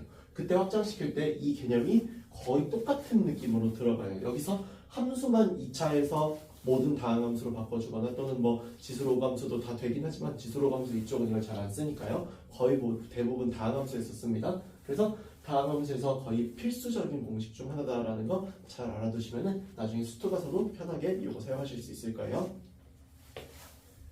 그 다음에 여기는 2차 함수와 직선의 위치 관계를 보도록 할 건데요. 여기는 2차 함수와 직선의 경우는 위치 관계가 우선은 첫 번째 y는 fx와 y는 0, 즉 x축 사이의 관계를 보도록 할 거예요. fx = 0의 판별식을 d라고 하겠습니다. 그 d가 0보다 크면은 이렇게 나오는 것처럼 두 점에서 만나고요. 여기는 얘는 한 점에서 접하고요. 여기는 얘는 만나지 않아요. 그래서 각각 한글로 쓰면 이렇게 되는데, 여기는 얘가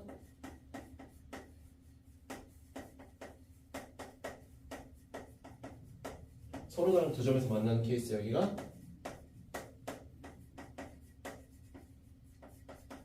한 점에서 접하는 케이스, 여기가 만나지 않는 케이스라고 봐주시면 되겠어요. 그건 이 밑에도 마찬가지인데 y는 fx와 직선 y는 mx 플러스 n을 기준으로 보더라도 여기는 두 식을 뺀 거 = 0의 판별식이 0이라고 하면은 d가 0보다 클 때, d가 0일 때, d가 0보다 작을 때 똑같이 서로 다른 두 점에서 만난다, 한 점에서 접한다, 만나지 않는다의 결과물을 가지게 돼서요. 여기 있는 직선의 위치 관계를 누굴 기준으로 판별해준다? 여기는 판별식 기준으로 판별해준다라는 것이 중요하겠죠? 그래서 판별식을 이용해서 두 점에서 만나는지 한 점에서 만나는지 만나지 않는지를 판단할 수 있다는 것을 알아두시면 되겠어요. 여기까지 해서 2차 방정식과 2차 함수의 관계에 대해서 배워봤고요. 다음 시간에는 2차 함수의 최대 최소에 대해서 배워보겠습니다. 감사합니다.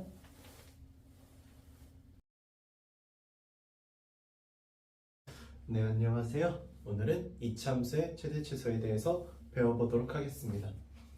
우선 2차 함수의 최대 최소를 보려면은 형태로서 이렇게 되어 있는 2차 함수를 먼저 볼 필요가 있어요.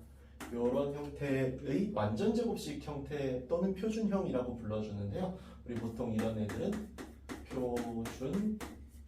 표준형이라고 기억해 두시면 좋을 것 같아요. 어쨌거나 얘는 a가 0보다 클 때를 기준으로 보면은 x가 p일 때 최소값 q를 갖습니다. 그리고 최대값은 없어요. 반대로 a가 0보다 작으면은 x가 p일 때 최대값 q를 갖고 최소값이 없습니다. 그러니까 어떻게 기억하시면 되냐? a가 0보다 클 때는 최소값을 갖는다. 뭘로? 여기 있는 q로. 마찬가지로 a가 0보다 작을 때는 최대값을 갖는다. 뭘로? 여기 있는 q로. 이렇다라고 생각해 주면 되고요. 다음에 여기 있는 이런 식의 형태는 이렇게 식을 바꿔주는 방법을 채택을 해요.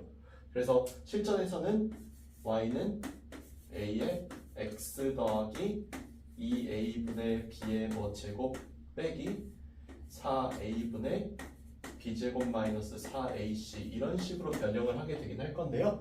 여기는 요거는 공식으로 외우는 것보다 문제를 통해 직접 해보시는 게 훨씬 더 쉬우실 가능성이 높기 때문에 이 공식을 따라 외우거나 할 필요는 없고 그냥 참고사항 정도로만 알아두시면 좋겠어요.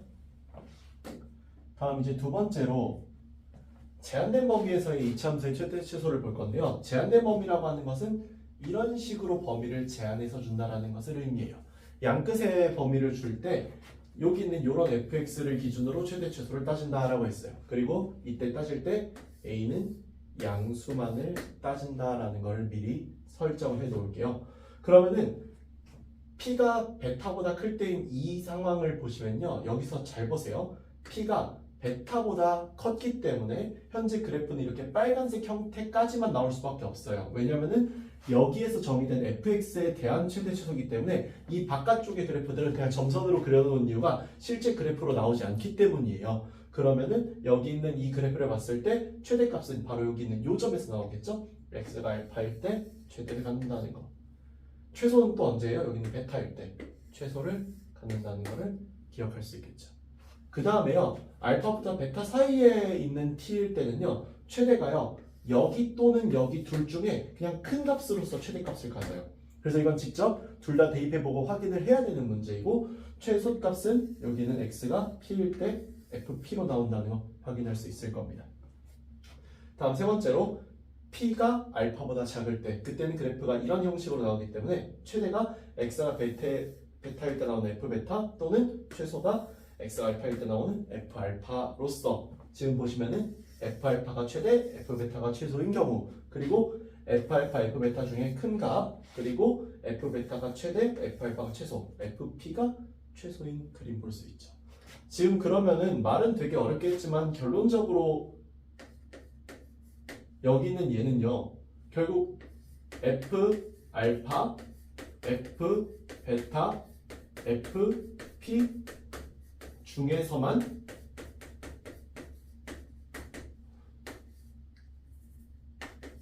최대, 최소를 갖게 된다. 최대, 최소가 존재한다 라고 말할 수 있겠죠? 그래서 우리가 이걸 통해서 마지막으로 이렇게 최대, 최소를 정리하면 좋을 것 같아요. 2차 함수는요.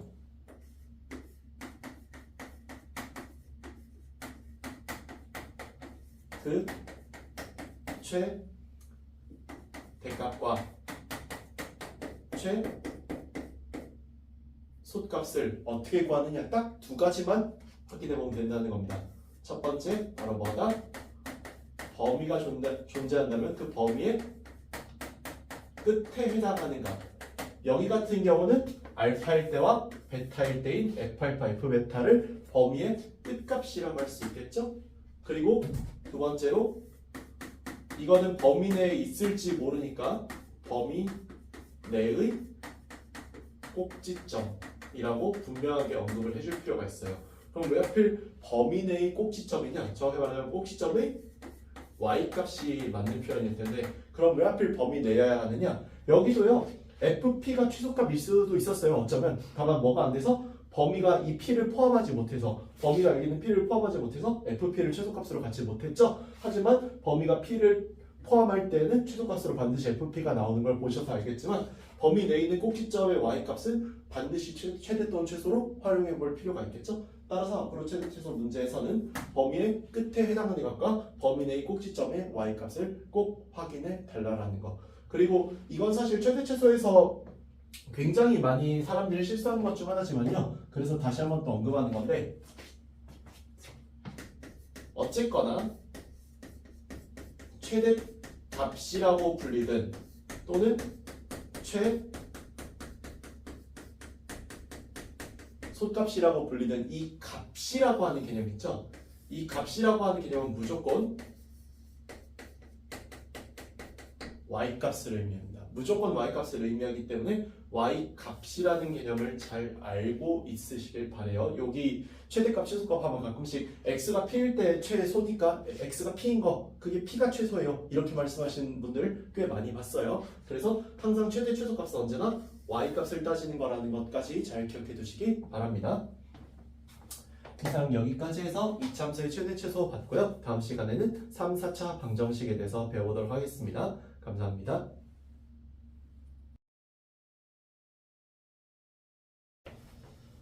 네, 안녕하세요. 오늘은 3차, 4차 방정식의 풀이에 대해서 배워보도록 하겠습니다. 우선은 3, 4차 방정식이 여기처럼 최고차항이 3차이거나 여기처럼 최고차항이 4차인 경우들을 말하는 거는 미리 말씀을 좀 해놓을게요. 풀이법은 크게 4가지로 구분할 수 있는데 우선 첫 번째가 인수정리와 조립제법을 이용한 풀이에요. 그래서 여기서 인수정리와 조립제법을 어떻게 이용하는지 보면은 현재 여기 있는 이 식은요 x를 대입해 보면은 그 대입 결과 좌변이 0이 되고 우변이 0이므로 식이 성립한다라는 것을 볼 수 있어요. 따라서 이 말은 여기 있는 x 세제곱 빼기 3x 제곱 빼기 2x 빼기 4라는 이 다항식이 x 빼기 1을 인수로 갖는다라는 것을 의미하는 거거든요. 그래서 x 빼기 1이 인수임을 알았으니까 우리는 조립제법을 통해서 식을 구체화시킬 수 있다는 겁니다. 그래서 여기 있는 얘를 이렇게 개수를 가지고 와서 조립제법을 써보면 1, 1, 마이너스 2, 마이너스 2, 마이너스 4, 마이너스 4에서 0으로 나오므로 여기 있는 이 식이 x 빼기 1, x제곱 마이너스 2x 마이너스 4가 0이 된다라고 나오게 되고 여기 문제에서 얘가 0 또는 얘가 0인 게 답인 거죠. 따라서 x는 1이 되거나 또는 x는 1 플러스 마이너스 루트 5라는 2차 방정식의 근해 공식을 써서 답을 구해주면은 여기 있는 인수정리 및 조립제법을 이용해서 문제를 풀 수 있더라라는 겁니다. 그래서 어떻게 하는 걸 기억하시면 되냐? 여기 있는 문제에서 여기 있는 요 인수를 찾아주고요. 조립제법을 써서 여기는 문제에서 근의 공식 내지는 인수분해를 통해 남은 근을 찾아주는 방법을 사용한다라는 것을 확인할 수 있을 거예요. 두 번째로 공통부분을 치환해서 푸는 방법도 있습니다. 공통부분을 치환해서 푸는 방법은 여기 문제에서 보면은 x제곱 빼기 x라는 것이 여기에도 여기에도 나와 있는 거 알 수 있죠? 얘를 t로 바꿔봅니다. 그럼 이 식은 t제곱 빼기 더하기 t 빼기 3은 0이 되고요. 요거 인수분해하면은 t 플러스 3 t 마이너스 2로 이렇게 인수분해되는 거 알 수 있어요. 그러면은 여기 있는 문제에서 t를 다시 x제곱 빼기 x로 바꿔주면은 x제곱 빼기 x 더하기 3 x제곱 빼기 x 빼기 2가 0이 된다는 걸 알 수 있죠? 그럼 여기에서 얘는 근해 공식으로 얘는 인수분해로서 계산해주면 되는데 여기 인수분해해주면은 x 플러스 1 x 마이너스 2 x제곱 빼기 x 더하기 3 이퀄 0이 되므로 x는 마이너스 1 또는 x는 2 또는 여기 근해 공식을 통해 나오는 x는 2분의 1 플러스 마이너스 루트 11 i라고 나오게 된다라는 거 알 수 있을 거예요. 그래서 여기 있는 이 문제는 여기 있는 요 x제곱 빼기 x라고 하는 공통적으로 식에서 나오는 부분을 t로 치환해서 여기 있는 요 문제를 풀어주는 것으로 마이너스 3이 아니라 6이네요. 여기 있는 이 문제를 풀어주는 것으로 문제를 해결할 수 있다라는 거 알아두시면 되겠죠. 세 번째로 복 2차식을 이용해서 푸는 방법이 있는데 이 복 2차식은 이제 이런 식으로 4제곱, 제곱, 상수, 4제곱, 제곱, 상수의 형태인데요. 여기 있는 문제는 풀이가 크게 두 가지가 있어요. 첫 번째가 치환해서 푸는 거, 두 번째가 제곱식을 이용해서 푸는 겁니다. 얘는요, 치환, x제곱을 t로 치환합니다. 그럼 얘는 t제곱 빼기 t 마이너스 2가 0이라고 나오거든요. 그럼 여긴 얘는 인수분해하면은 t 마이너스 2, t 플러스 1로 나오게 돼요. 그러면은 여기 있는 얘는 다시금 여기 있는 t를 여기 있는 x제곱으로 바꿔주면은 x제곱 마이너스 2 x제곱 더하기 1로 바뀌고 이게 이퀄 0이다라고 이렇게 쓸 수 있게 되죠. 그래서 여기서 나오는 근과 여기서 나오는 근으로 답을 내주면 되는데 여기서 나오는 근은 당연히 풀마 루트 2라고 나오는 근 또는 여기서 나오는 근은 플러스 마이너스 i가 되겠죠. 이렇게 해서 푸는 치환을 이용해서 푸는 풀이법이 있어요. 다음 얘 같은 경우는 x제곱을 t로 치환해 보면은 이렇게 나오게 되고 얘가 더 이상 인수분해가 안 될 때가 있습니다. 그럴 때 여기는 얘를요, 여기는 이수와 여기는 이수를 통해서 가운데에 이렇게 완전 제곱식으로 만들고 빼기 t라고 쓸 수 있다라는 거. 여기서 조심해야 될 건 뭐냐? 쌤 여기서 이거 t제곱 플러스 2t 더하기 1로 해서 t 플러스 1의 제곱으로도 묶을 수 있지 않나요? 라고 할 수 있는데 말씀하신 것처럼 이런 식으로 묶게 되면은 이따가 문제 풀 때 보시면 알겠지만 얘가 더 이상 인수분해가 좀 이상하게 되는 형태를 띠게 돼요. 그래서 여기는 얘가 제곱수인 경우만을 채택을 합니다. 그래서 얘는 탈락, 얘가 맞는 거다라는 게 돼요. 그래서 이 상태에서 t를 다시 x제곱으로 바꿔주면은 이 식은 x제곱 마이너스 1의 제곱 빼기 x제곱이 된다라는 거. 여기서 제곱 빼기 제곱의 합차 공식의 꼴로 인수분해를 해주면은 x제곱 빼기 x 빼기 1과 x제곱 더하기 x 빼기 1로서 이퀄 0이 나온다라는 거. 그리고 여기서 또 마찬가지죠. 또 근의 공식 또는 인수분해 써주면 돼요. 여기서는 바로 근의 공식이죠. x는 2분의 1 풀마 루트 5 또는 x는 2분의 마이너스 1 풀마 루트 5라고 나온다는 거 확인하실 수 있게 될 거예요. 그래서 여기는 복 2차식 같은 경우는 여기에서 이제 단계가 달리게 되는데 치환하고 여기에서 치환한 결과로 인해서 인수분해가 가능하다면 이런 풀이의 진행도를 띠게 되고요. 여기서 인수분해가 안 되게 된다면 이런 풀이를 띠게 된다는 거. 인수분해 여부에 따라 풀이법이 갈린다는 걸 알 수 있겠죠. 다음 상반방정식이라는 것인데 상반방정식은 어떤 특징을 가지고 있냐면요. 여기 개수가 1이잖아요. 이 상반방정식이라는 뜻을 알려드리려고 하는 건데 여기 있는 사차항의 개수와 상수항의 개수가 완벽하게 똑같아요. 그리고 여기 있는 얘랑 여기 있는 얘 3차항과 1차항의 개수가 똑같아요. 마치 이 가운데 2차항을 하나의 거울로 두고 데칼코마니 마냥 똑같이 생긴 이런 모양을 우리는 상반방정식이라고 부르게 돼요. 그랬을 때 이제 이 문제의 풀이는 어떻게 하느냐? 이 문제는요. x제곱으로 식을 앞으로 억지로 묶어내줍니다. 억지로 묶어내주면 여기서 x제곱 빼기 2x 빼기 1 빼기 x분의 2 더하기 1이라고 나오게 돼요. 그랬을 때 여기서 이제 잘 보세요. x제곱에다가 여기서 x제곱 더하기 x제곱분의 1 빼기 2 x 더하기 x분의 1 마이너스 1로 이렇게 묶여지게 되죠. 이렇게 묶여지게 되면은 여기서 우리가 x 더하기 x분의 1을 t라고 둡니다. x 더하기 x분의 1을 t라고 두면은 여기 문제에서 여기 있는 요 녀석 있죠. x제곱 더하기 x제곱분의 1은 반드시 t제곱 마이너스 2로 나오게 될 거예요. 이거 계산해보시면 금방 되거든요. 그래서 여기 안에 있는 식만 바꿔줍니다. 그러면은 x제곱에 있는 상태에서 t제곱 마이너스 2t 마이너스 3으로 이렇게 나오게 되고 이게 이제 인수분해가 된 형태로 나올 거예요.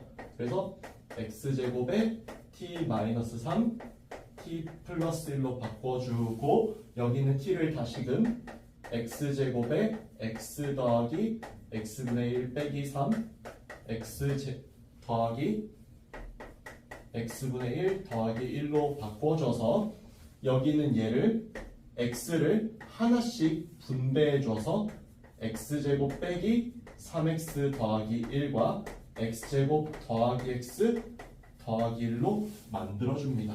이렇게 만들어져서 여기가 이퀄 0이니까 아까랑 똑같이 근의 공식 또는 인수분해 공식을 써줘서 여기는 2차식을 해결해주면 문제가 풀리게 돼요.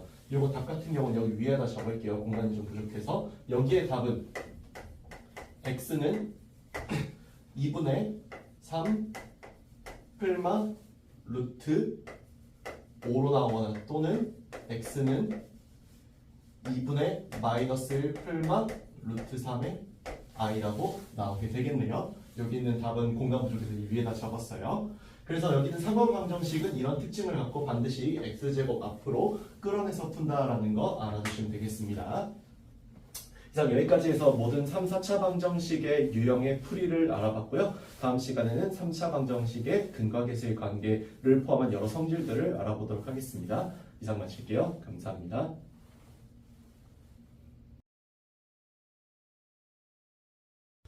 네, 안녕하세요. 오늘은 3차 방정식의 근과 계수의 관계에 대해서 배워보도록 하겠습니다. 우선 첫 번째로요. 3차 방정식의 근과 계수의 관계부터 볼 건데 이 3차 방정식이 이렇게 ax 세제곱 더하기 bx제곱 더하기 cx 더하기 d는 0이라는 형태로 나와 있어요. 여기에 세근을 각각 알파, 베타, 감마라고 한다면은 알파, 베타, 감마 세근의 합은 마이너스 a분의 b로 나온다. 알파, 베타, 베타, 감마, 감마, 알파 이렇게 두 개 근의 곱의 합은 a분의 c로 나온다. 그 다음에 알파, 베타, 감마의 곱은 마이너스 a분의 d로 나온다라는 거. 이렇게 3차 방정식의 근과 계수의 관계 이 공식은 워낙 자주 쓰는 공식이니까 잘 알아두시면 도움 많이 받으실 거라서 이거 잘 알아두시길 바라고요. 그 다음에 3차 방정식을 작성할 때는 세수 알파, 베타, 감마를 근으로 하는 이제 x 세제곱의 개수가 k인 3차 방정식을 이렇게 인수분해 되어 있는 형태로 쓰셔도 되고 얘를 다 전개시킨 이런 형태로 쓰셔도 되기 때문에 이거 두 개 다 외워 놓으실게요. 두 개 다. 알겠죠? 그 다음에 좀 이제 중요한 것 중 하나가 여기 이게 어디서 막 배울 때가 좀 애매해가지고 여기다가 내용을 써놨는데요. 되게 자주 나오는 내용이니까요. ax 세제곱, bx 제곱, cx 더하기 d는 0의 세근이 알파, 베타, 감마다라고 했어요. 그러면은 알파분의 1, 베타분의 1, 감마분의 1 요거 세 개를 세 근으로 하는 3차 방정식은요. 이렇게 거꾸로 개수가 역전해서 나타나게 돼요. 아까 a, b, c, d였는데 세근 알파, 베타, 감마였잖아요. 이거를 알파분의 1, 베타분의 1, 감마분의 1로 여기 있는 근 자체를 역수로 만들면은 개수가 반대로 역전된다는 거. 아까 a, b, c, d 순이었는데 지금 d, c, b의 순으로 거꾸로 뒤집혔죠? 이거 기억해 두시면 도움 많이 받으실 수 있을 거예요. 알겠죠? 세 번째, 3차 방정식의 켤레근에 대한 얘기인데요. 이 켤레근이라고 하는 것은 상황이 주어질 때 어떤 a 풀마 b 루트 m 또는 a 풀마 b i처럼 서로 이 가운데 이 부분이 다른 경우를 우리는 켤레근이라고 불러요. 그래서 개수와 상수항이 모두 유리수일 때 n은요. 이때는 켤레 실수로서 답이 나오게 되고 여기 있는 개수와 상수항이 모두 실수일 때는 이때는 켤레 옥소수로서의 근이 나오게 된다라는 걸 알아두시면 좋겠어요. 그래서 한 근이 P 플러스 Q 루트 M이라고 할 때 나머지 한 근은 P 빼기 Q 루트 M으로 나온다라는 거. 그 다음에 한 근이 P 플러스 QI라고 한다면 나머지 한 근은 P 빼기 QI라고 나온다라는 거. 그래서 이렇게 두 개가 서로 켤레근이라는 개념으로 나온다라는 거 알아두시면 되겠고요. 네 번째로 이번에는 X세제곱은 풀마 1의 허근에 대한 얘기입니다. 그리고 이 허근은 보통 오메가라고 불러요. 우리가 여기 쓰는 건 W라고 쓰는데 읽기는 오메가라고 읽는 걸로 우리는 항상 그렇게 약속했으니까 여기에서 X세제곱은 1의 한 허근을 오메가라고 하면은 이거는 다 외워주셔야 돼요. X세제곱이 1인 거, 오메가 제곱 더하기 오메가 더하기 1은 0인 거, 오메가 더하기 오메가 바가 마이너스 1인 거, 오메가 바가 1인 거, 그리고 오메가 제곱이 오메가 분의 1이고 그와 동시에 오메가 바라고 나온다라는 거. X세제곱이 마이너스 1 때도 마찬가지예요. 여기도 똑같이 허근을 오메가라고 불러요. 그리고 이 오메가에 대해서 오메가 세제곱은 마이너스 1, 오메가 제곱 빼기 오메가 더하기 1은 0이라는 거. 그 다음에 오메가 더하기 오메가 바가 1이고 오메가 바가 1이고 오메가 제곱은 마이너스 오메가 분의 1이기도 하고 마이너스 오메가 바이기도 하다라는 거. 그래서 이렇게 외워두시면 되고 혹시나 이거 헷갈리실까봐 오메가 바는 켤레근이라는 거, 네, 켤레근으로 나온다라는 거. 그래서 이거 잠깐 화면 멈춰두시고 캡처해서 외워두시면은 이제 실전에서 문제 풀 때 도움 되게 많이 받으실 테니까 이거 꼭 외워주시길 바랄게요. 이상 여기까지 해서 오늘 3차 방정식의 근과 계수의 관계에 대해서 배워봤고요. 다음 시간에 연립방정식이랑 부정방정식을 포함한 남은 방정식 부분들 마무리 짓도록 하겠습니다. 감사합니다.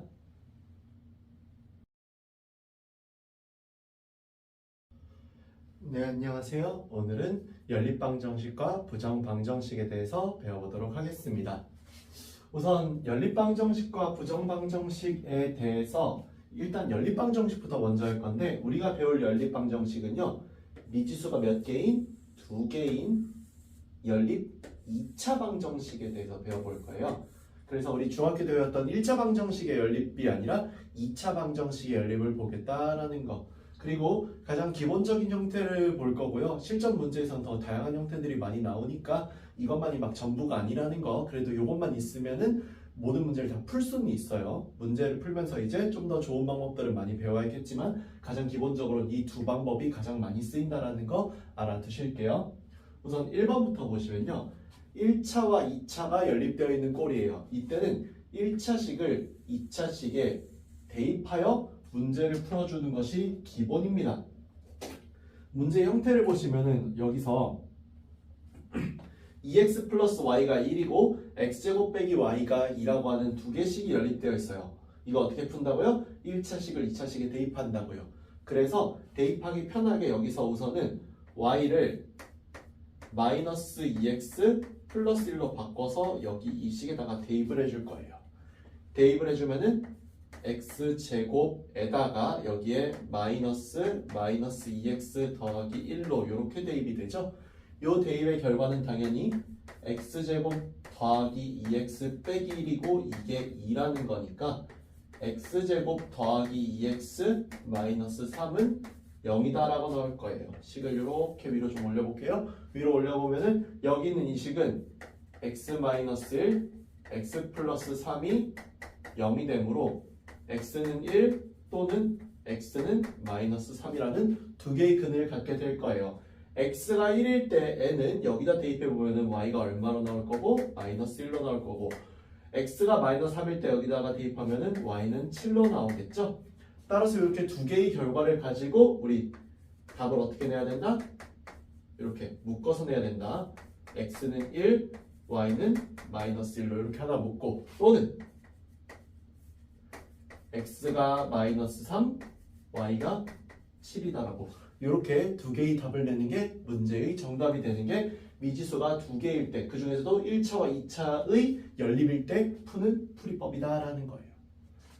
만약에요 2차 두 개를 연립하는 이런 2번식의 형태잖아요. 그러면은 2차식 중 하나를 인수분해할 건데 이 인수분해한 대상자가 누구냐? 항상 언제나 여기가 이퀄 0이 되어 있는 식이 분명히 있을 거거든요. 이 이퀄 0이 되어 있는 식이 인수분해 대상식이에요. 알겠죠? 그렇게 해서 1차식을 구해서 그 1차식을 대입해서 1번처럼 똑같이 푸는 거다라는 건데요. 얘도 보시면은 우선 얘를 인수분해부터 해보면은 x 빼기 y, x 더하기 y가 0이다잖아요. 그러니까 x 이퀄 y 또는 x 이퀄 마이너스 y니까 이 두 개를 각각 여기다 대입해서 답을 구하겠다 이런 뜻이에요. x는 y식부터 먼저 대입해주면은 x 자리에 y 대입해주면 4, y제곱은 4니까 이때 y는 풀마 1이죠. 그리고 그때 x는 y와 같다고 했으므로 이때의 답은 x가 1이고 y가 1이다. 또는 x가 마이너스 1이고 y가 마이너스 1이다로 하나가 나올 거고, 또 하나가 x는 마이너스 y를 여기다 대입할 수도 있죠. x는 마이너스 y를 여기다 대입하면요, 이 y제곱은 4라고 나와서 y제곱은 2라서 y가 플러스 마이너스 루트 2라고 나올 텐데, 이 식은 누굴 기준으로? 이 식을 기준을 대입한 걸 기준으로 만든 거죠. 따라서 이때의 답은 x가 루트이면은 y가 마이너스 루트 2다. 또는 x가 마이너스 루트이면은 y가 루트 2다라고 해서 조금 이게 식이 좀 더럽게 써지긴 했는데, 요렇게가 4개가 모두 다 답이 되는 요런 형태. 요게 2차식 2개가 있을 때의 풀이법이에요. 그래서 인수분해를 하든 아니면 1차식으로 나와 있든 1차식을 2차식에 대입하는 방법을 쓴다라는 것은 바뀌지 않는다는 거 알아두시면 되겠습니다. 두 번째 내용으로 공통근을 갖는 방정식이라고 했는데, 이 공통근이라는 것은요, 2개 이상의 방정식이에요. 여기서는 제가 2개만 따지긴 하겠지만 2개 이상의 방정식이 공통으로 갖는 근을 우리는 공통근이라고 불러주겠다라고 개념을 약속을 할 거예요. 그러면 이런 느낌이죠. fx는 0, gx는 0이라고 하는 두 방정식의 공통근이 x는 알파라고 있대요. 이 조건이 주어진다면 f알파랑 g알파가 둘 다 0인 건 당연하죠. 근데 이걸 말을 발전시키면요, fx 플러스 gx 또는 fx 빼기 gx가 0이다라고 하는 새로운 방정식의 해로 x는 알파를 잡을 수 있다라는 거죠. 이 얘기는 fx에다가 p라는 상수, gx에다가 q라는 상수를 곱해서 더하거나 뺀 것이 0이다라고 하는 또 다른 새로운 방정식의 해도 x는 알파로 나온다라는 거, 근이 똑같이 나온다라는 거. 그래서 x는 알파라는 근이 사라지지 않고 계속 유지가 된다라는 것이 공통근이 가지고 있는 가장 큰 의미라고 할 수 있겠어요. 마지막 세 번째로요, 부정방정식에 대해 배울 텐데, 이 부정방정식이라는 것은 미지수의 개수가 식의 개수보다 많아서 해를 정할 수 없는 경우를 우리는 부정방정식이라고 할 거예요. 대표적으로 두 가지 케이스가 있는데, 첫 번째로 정수 조건이 주어지는 케이스예요. 정수 조건이 주어진다는 건 뭐냐? 여기처럼 x 더하기 2y가 10이라는 것의 근을 구할 거예요. 그럼 보시다시피 문자가 몇 개예요? 2개죠. 문자가 2개인데 식은 몇 개다? 하나밖에 없다. 근데 조건이 어떻게 주어져 있죠? 이렇게 자연수나 정수 같은 이런 조건이 주어질 때예요. 그럼 이 조건 때문에 y가 이 x, y라고 하는 이 순서상을 구할 때 y가 1이면 1인 거에 맞게 x가 10이 나와야겠죠. 다음 y가 2면 8이 나와야 할 거고요. 3이면은 6, 4면은 4, 5면은 2까지. 이렇게 총 5개가 나와야 할 것이고, 이 5개 말고는 근이 못 나오겠죠? 왜? 자연수 조건에 걸리기 때문에요. 이런 경우가 이제 정수 조건이 주어졌을 때 분명 정할 수 없다. 왜냐? 여기요, 그냥 우리가 대놓고 말하면 사실 1하고 2분의 11도 답 돼요. 그죠? 그 다음에 뭐가 또 좋을까요? 예를 들어서 뭐 7하고 2분의 5도 답 될 거고요. 14하고 마이너스 1도 답 돼요. 그러니까 답이 한두 개가 아니라는 겁니다. 그 중에 조건을 만족시키는 답은 이 5개밖에 없다. 이런 식으로 조건에 맞게 문제를 풀어주는 것이 정수 조건에서의 문제풀이다. 두 번째로 이번엔 실수 조건 볼 건데, 이 실수 조건 같은 경우는 이렇게 나와 있는 식에서 근을 구하라고 했는데 xy는 실수라고 했어요. 아까 여기서 봤던 이 경우처럼 값을 따다닥 정할 수가 없습니다. 얘는 왜? 실수이기 때문에요. 그래서 정할 수가 없는데 다만 여기 문제에서 얘가 완전 제곱식의 형태를 띌 수 있단 말이죠. 이렇게 x 더하기 y의 제곱 더하기, 여기 같은 경우도 y 더하기 2의 제곱 이퀄 0이라고 이렇게 식을 쓸 수 있죠. 이렇게 식을 써놓고 나서 하는 말인데 이게 제곱 더하기 제곱이 0인데 제곱이 끼리의 합이 0이 될 수 있는 방법은 얘도 0이고 얘도 0인 거밖에 없거든요. 그래서 둘 다 0이 나오려면은 x가 뭐랑 같아야 되고 마이너스 y랑 같아야 하고 y가 뭐랑 같아야 한다? 마이너스 2랑 같아야 하니까 x가 2, y가 마이너스 2인 요 하나만 답으로 나오게 되고 나머지는 답으로 나올 수가 없게 되는 거죠. 그래서 분명히 식은 하나이고 문자는 두 개이지만 문제를 풀 수 있는 이런 형태를 우리는 부정 방정식이고 이런 풀이법 두 가지가 있다는 거 알아두시면 되겠습니다.